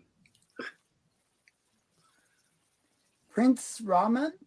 Yeah, he's Mark Merlin, and then he died, and then he came to another dimension. He came back in a different body with all these powers and what have you. It's quite convoluted.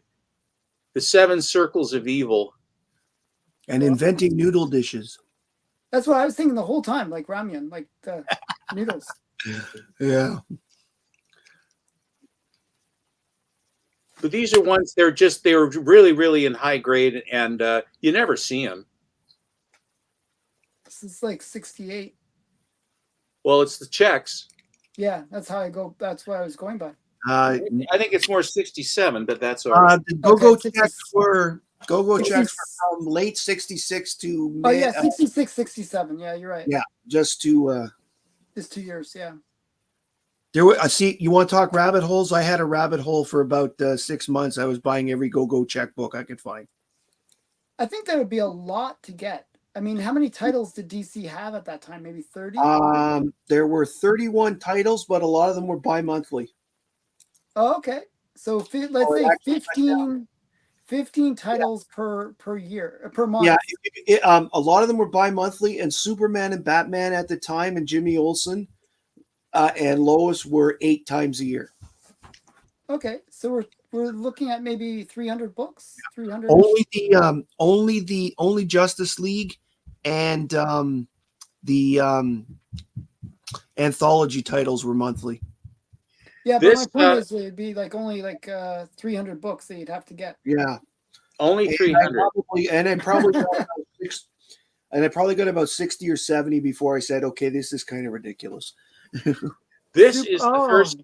This is the. Well, rough. thanks, JX. That's nice of you. Prove me This wrong. this is the first time that Jor-El met Superboy. Oh, okay. This story here was reprinted in an annual. Oh, that's a nice cover.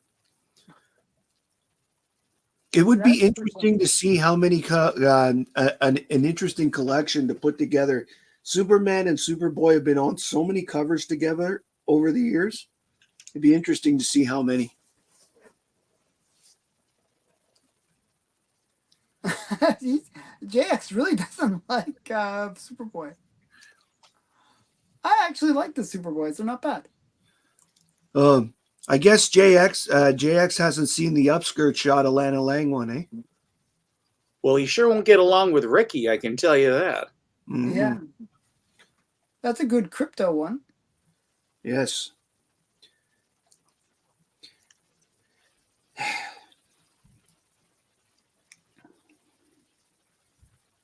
Wow. Because I'm slightly blind, it looks like Superman has really bad breath. Is that right? Superboy has an atomic explosion in his stomach.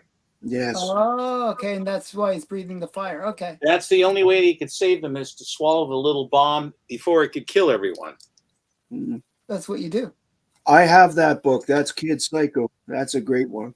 Every time he used his power, his life shortened. And that is why he's a reserve member of the Legion.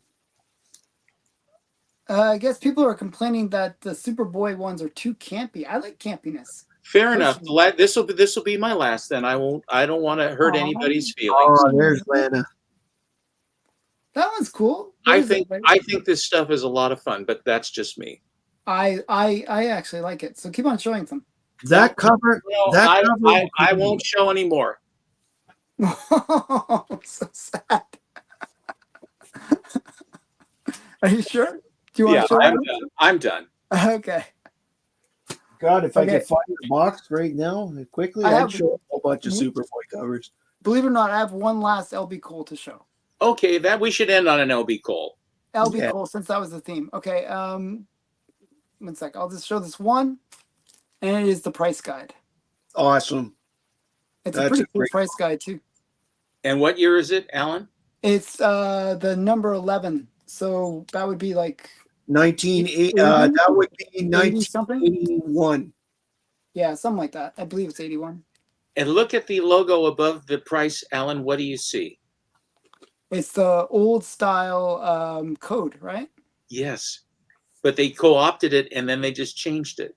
Yeah, that's pretty cool. And I think that's an inside joke right there, because do you think anybody else is tracking on that? No. No, but I track it because I'm lame. Okay, so and so am I, because I said something. Yeah, I did notice that before too, actually. Mm-hmm. Okay, so just before I let everyone get away, so just some final housekeeping. I'll just quickly say, everyone go over and check out my Kickstarter.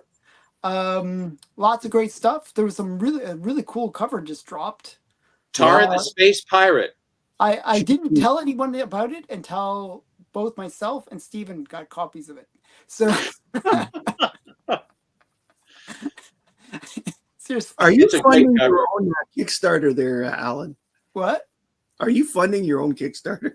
Well, I picked up 3 copies myself. Steven picked up 2. So that's half of the available copies right there. So yeah, it's a really cool Terra cover. It's just like, it's so cool. It's right up at the top. They're all pretty good. There are a few that are I would say some are a little bit lesser than others, but nevertheless, but overall, I think all of it's really good quality, really fun. And the variants that are dropping now, which they're not really variants, what they are is they are the covers for the other characters that are inside Alan's book, where the new art was created for. And so now it's a matter of them dropping as far as which ones they are. and I'm assuming, Alan, by the time we're done, all of the characters, how many characters are inside? 14.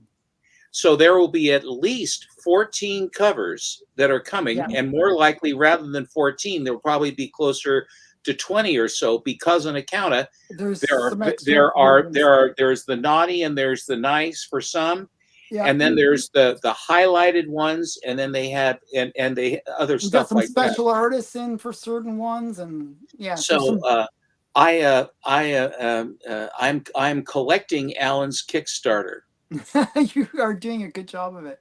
I've got a few of them too. I mean, yeah. So so the link is awfully expensive for the people. Alan, it's awfully expensive for the guys in Canada. I was joking about the upskirt cover. I was just making a joke. So yeah, so there's a link in the description to that. On the weekend, just like I'll finish my housekeeping, then I'll let you guys do your own housekeeping. Mm-hmm. On Saturday, I'll be on Comics Curing Cancer. What's it called? Rob's Fat Stacks. Oh, Rob Fat Stacks. Only Slabs. Only Slabs is the show. The only Slabs is the show. With the comic veteran, the Canadian comic veteran. Yeah, the comic vet. So I'll be showing, I believe I'm going to grab a whole bunch of crime books. So it's very nice. Very crime. You won't be able to that airing. What? Go ahead. I'm sorry, nothing. What time is that? It's going to be live at 3:30 Eastern. Or 2:30 or 3:30. I have it in my calendar. Oh, tomorrow? Tomorrow, yeah. Okay. And then also on Sunday, I think at 7 Eastern, I'll be on K-Pop's channel. Will that be live or going to be canned? That's live as well. So fair enough. K-Pop does everything live. You get to see me live. I'm actually alive for 3 days. And then Are you holiday? Are you guys having a show on Monday? I planned it, but it might be one of those ones where I'm not sure if we can do a show on Monday. I'm not sure. I'm not 100% because it's what is it, Dominion Day? It's Canada Day. And I probably would be missing part of the show because we're going to take the kids to the fireworks. Yeah. So is Canada a Dominion? No. Yes. No, not anymore. Yes, it is. Is it Dominion of Canada? Or the official name of the country is still the Dominion of Canada. We just haven't. Because the 1867 BNA Act is still enforced, and this is one of those weird technicalities. I wouldn't mess with Matt. So here's the thing. We actually have a constitution, but according to the 1867 Act or 78 or whatever it is, whatever the act is, 1867,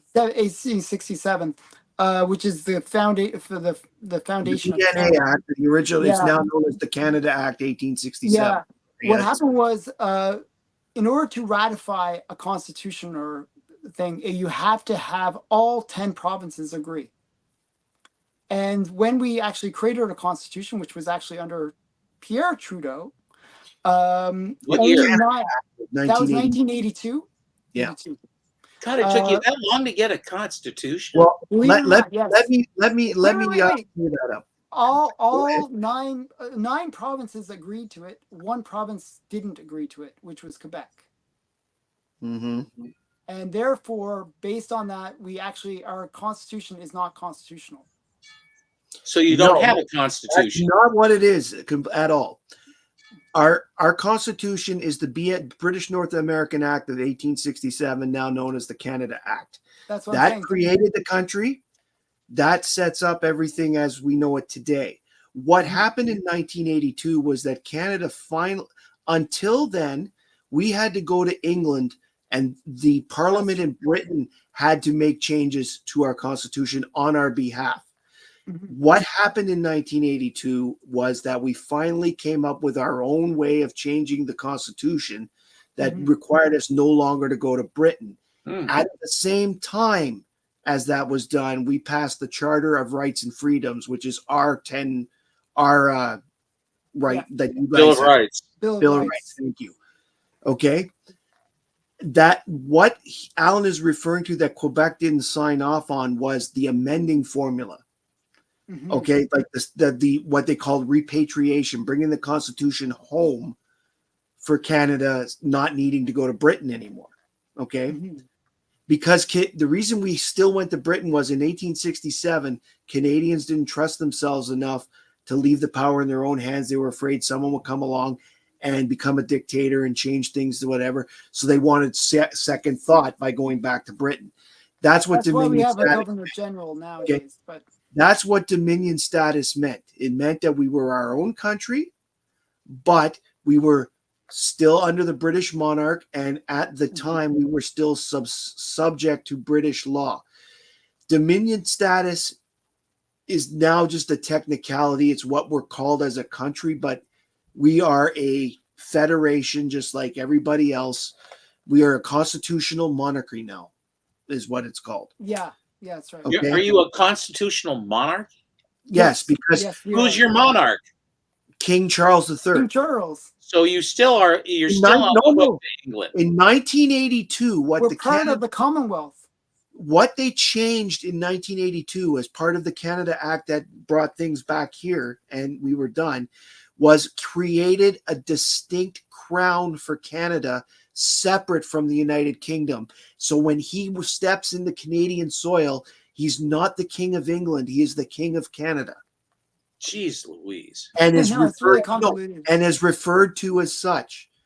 Actually, you know, the other thing that came out of our Constitution of 1982 is income tax was actually part of that.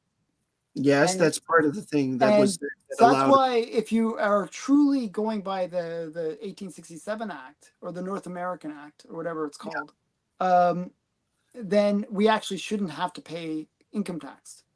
Yes. Has someone litigated that, Alan? There's been people that have fought on it, yes. And they've lost. The key is that Quebec... That's a surprise. Quebec didn't sign off on it because Quebec wanted to have a certain thing called a special veto because they're a distinct society. It's a long thing. And then we had this thing called the Meech Lake Accord. Yeah, supposed to give that, and there was like a whole bunch of different things that we've had. It's a long story, but basically, because Quebec wasn't given a veto over constitutional changes, they did refuse to sign it. But the Supreme Court of Canada has already ruled many times that even though Quebec doesn't sign it, it's still bound by that law. It's still bound by the It's all clicks and whistles, JSS. This country they got going up there, they've got a screwy situation going on up there. You know something? Canada is the most decentralized federation on the planet. The provinces have way too much power compared to things like American states. And the problem is right now, the biggest government, the government we currently have has been the biggest government in trying to stick their nose into jurisdictions they have no business being in. And that's one of the biggest reasons why. I don't like the fact you don't have the freedom of speech. I don't care for that. Well, we do have freedom of speech. Alan said you didn't. No, we don't. So the way, I'm going to contradict you on this, Matt. So the way it works is we have technically the freedom of speech. Yes. In our Bill of Rights. Yeah, but they don't like what you're saying. Then you get tagged because they say it's evil speak. However, we have hate speech laws. Hate speech. Which basically overrides your freedom of speech. At least until the next government comes in, they are going to repeal most of it, if not all of it. I hope so. But the reason that this hate speech law is allowed is that the Constitution has what's called they call peace, order, and good government clause. And what this thing does is it says that the government of Canada can put any reasonable limit on Canadian rights as necessary.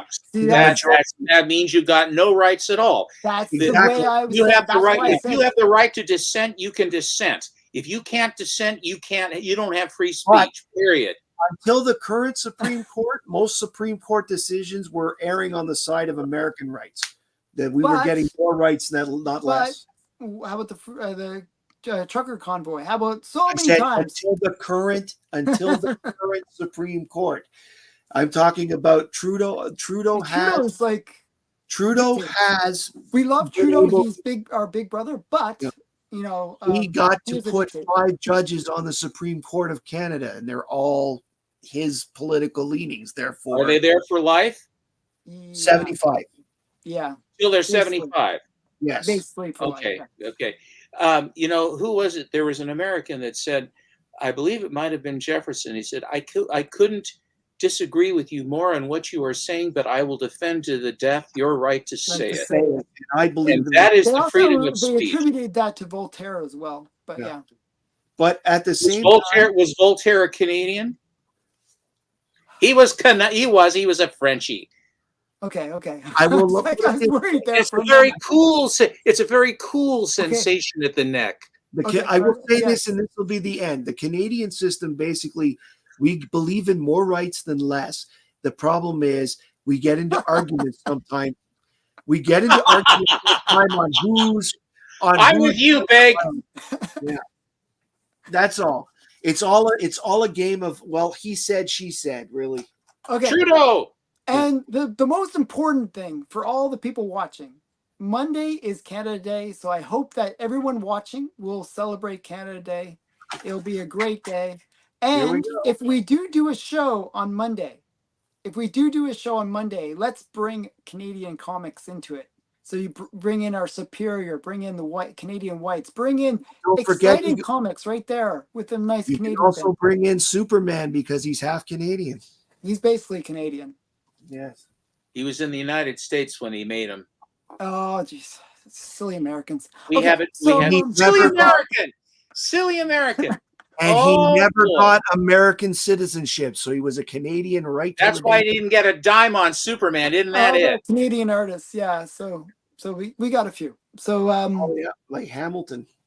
Yeah. So like John Durand. Canadian price variant. So we can do that on Monday. We can have a little bit of a Canadian theme.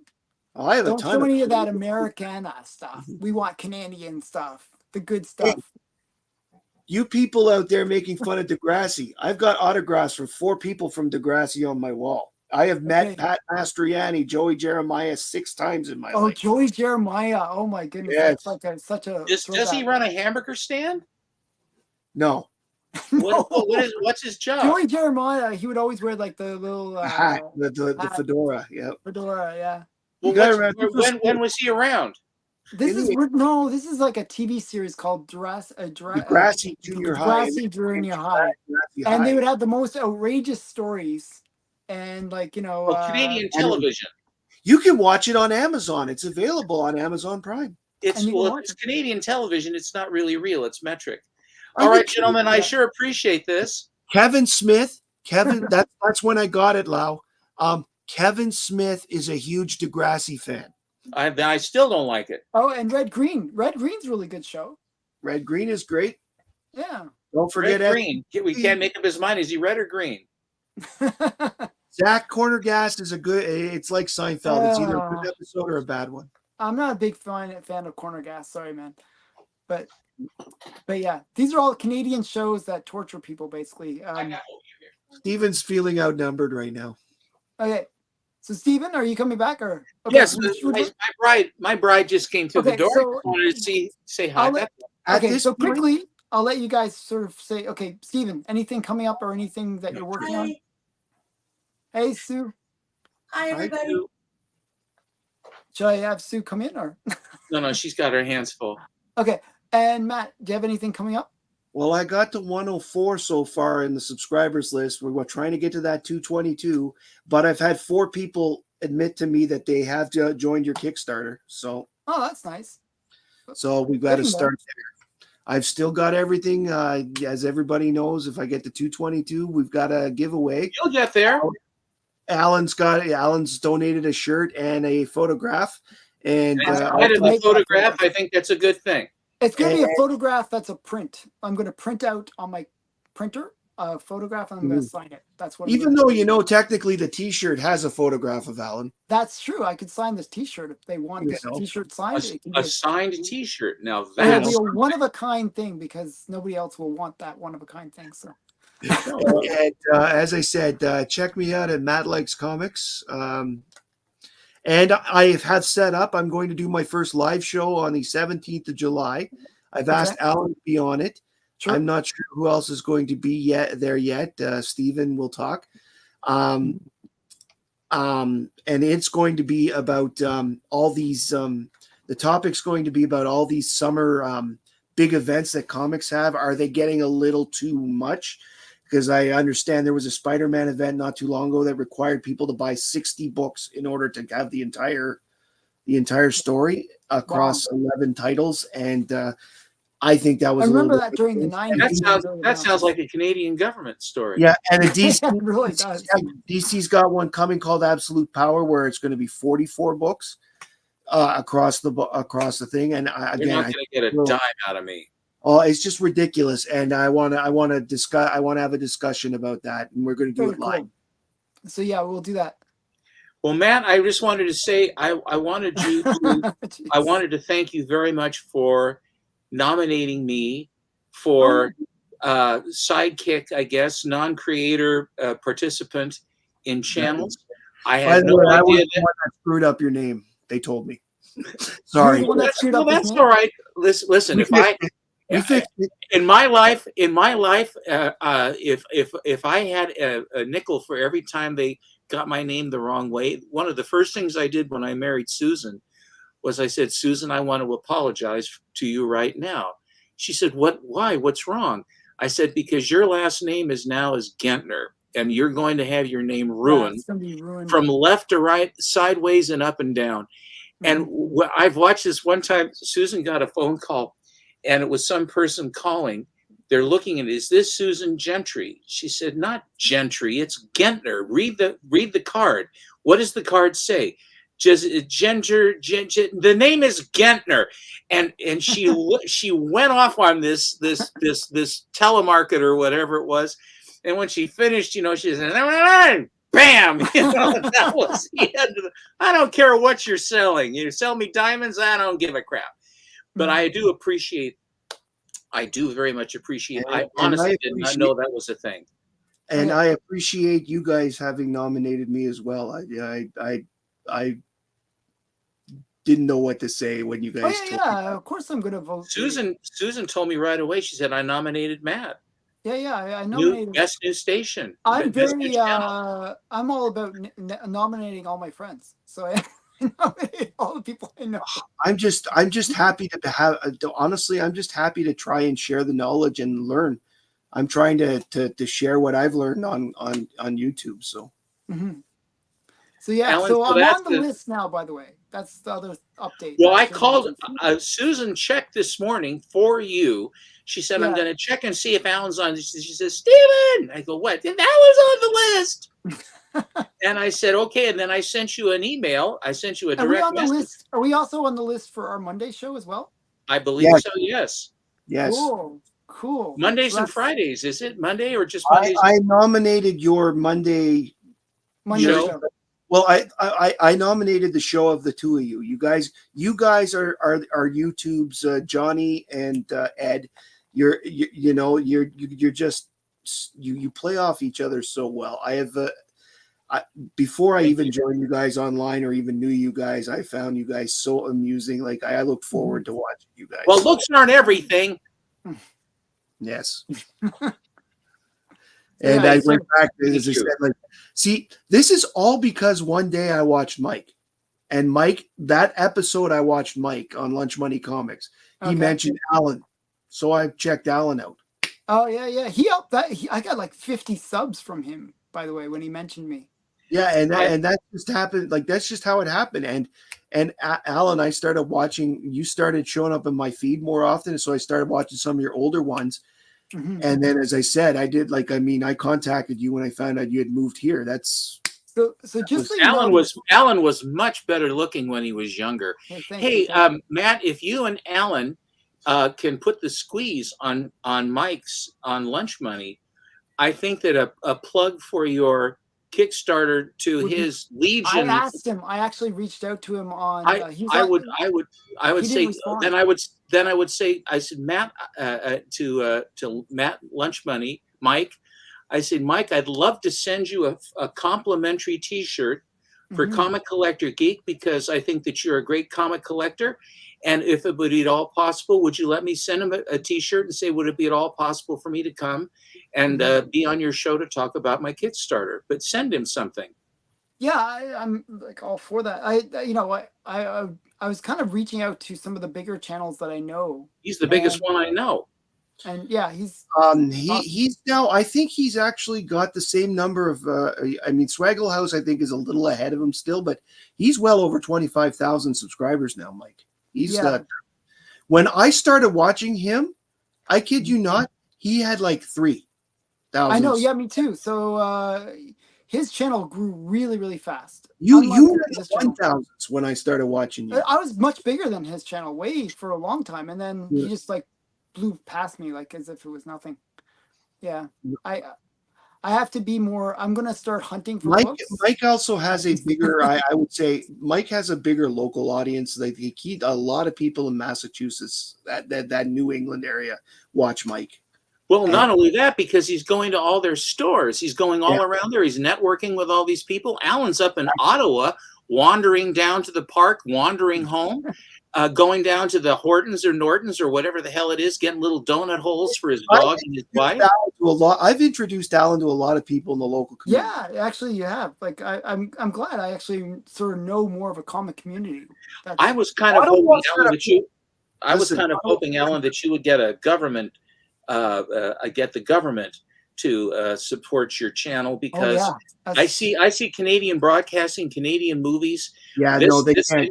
They can't do YouTube. Oh, I think they should, and I think that this is important.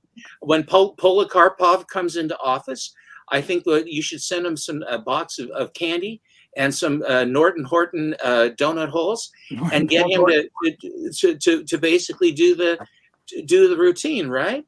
I think that'd be really good. Find out what flavor he likes. If he likes the little Boston creams, or if he likes the glaze, just make sure that you do that. Introduce him to Boo Boo, do the whole thing. Yeah. I'll have to do that. Yeah. By the way, audience, we don't mean to bore you about Canada. It's just, we get a lot of They American. love Canada. Listen, they love Canada. We get a lot of American history, which we're very thankful for Stephen. And actually, Stephen and I. Does America have history? On my channel, Matt Likes Comics, on July 4th, there is a show dropping where that Stephen and I pre-taped. We have an Independence Day special on my channel. Oh wow, very cool. So it will drop at 2 p.m. on July 4th, that Eastern, that is. And so I mean, like Stephen and I talk mostly war books, but we talk about comics in general, and it's a good. Good job, Bleeker. We love you, Bleak. So come check that out. What a cluster! I thought it was actually very, very amusing that you let your elderly, have their moment. Elder abuse is what it is. It's elder abuse. I am absolutely appalled. You know what? Actually, I'm going to tell you what my favorite part of the whole night was after the thing was over. They, you have Jill Biden, and she's going up to him, and he's, "Oh, you did so well. You got all the questions You right. answered all the questions. Such a good boy. You're such a good boy. You're such a good boy. Who's a good boy? Who's a good boy?" The only thing that I will say is that last night I was on with Biggie, so I didn't get any of it. Oh, Lord Almighty! It's the biggest train wreck in American history. And if that's the case, I do feel bad for your people if the choice you have is. Oh, no, no. Good choice, no, actually. We've got a good one coming in. He will restore our country. He'll save our border. He'll close the border. He'll save our country and drill for oil, and we'll make America great again. And that's what it's going to be. People may disagree, but if we continue on our course right now, we're going to end up in absolute destitution and we'll have a complete depression. Well, all I'm going to say is I'll be interested in seeing what a potential change of government in Canada will have to do. And I cannot say more than that because I work for said government. Yeah, see, See, Matt, you're in the heart of the beast. So Yeah. yeah. So nothing. This is a parody. This is not mean speech. And we've been through. This is just parody. It's parody. Parody. Don't lock me up. All I'm going to say is I've been such a great guy. Government. He's so government smart. before, and honestly, the job I do will remain the same regardless of who is in power. So, I work in human resources, doing contracts, and doing. Hopefully, you'll have a hell of a lot more of them. Mm-hmm.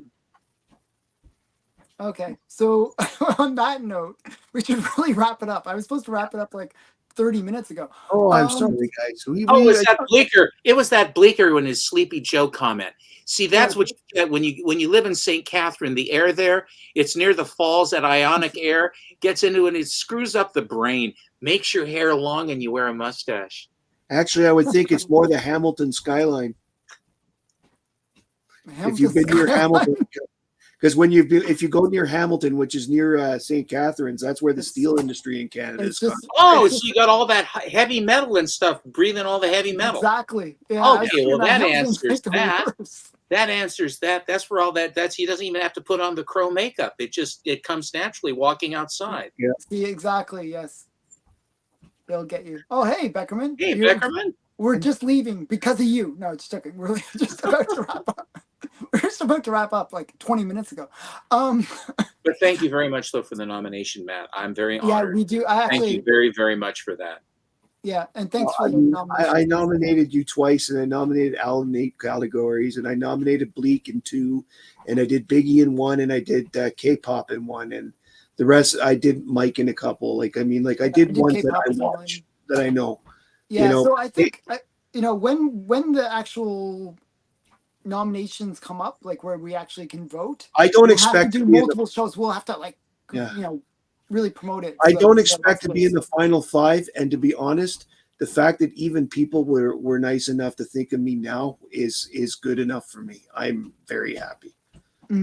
Actually, if you check out the list, I want you to get the trophy. I want you to get the trophy. I'm not satisfied at all. I want you to get a trophy. That's me to you. But see, there's the difference. I guess I'm just not as competitive at heart as Alan is. I'm very competitive. So yeah. Are you? Yeah, just a little bit. I've never noticed that about you. So I gotta win or else. The world's all your books. They're all your books. You have to win. You have to have it first. And they're all yours, and everybody else can come and watch. Zach apparently is going to write me in on the. How we run for we could be the next president. I mean, they need somebody. President Pollitt has a nice ring to it. Prime Minister Pollitt. I'm as American as Ted Cruz. I understand he was born in Calgary. Yeah, he was. Yeah. You guys are so excited about having somebody born in Canada coming to America and making a living in their lives. If they were such hot shots, why aren't they up in Canada doing it? So the weird thing is, so if you're successful, like where I was from, I was from the East Coast. If you're a successful, smart, innovative kind of guy, you go to Toronto. If you're really, really successful and really, really innovative, really, really great, you go to America. And that's where I am. You go to Montreal, though, more likely if you're francophone, or Toronto if you're anglophone. Yeah, I've never played a francophone. It's how we refer to the language people instead of saying French Canadian and English Canadian. We just say francophone. He was joking. Francophone, and what's the other one? Anglophone. Anglophone and a francophone. Yeah. They actually there was a record company called Parlophone. Oh yeah. Yes, okay. And they were Anglophones because they're from England. Okay. On that many notes, I was trying to stop this feed like a billion years ago. Okay, buddy. Okay. Everyone. Bye. Okay, bye. Bye, everybody. Bye, everyone. Hope you guys enjoyed the stream. Thanks for coming. All that kind of stuff. Bye-bye.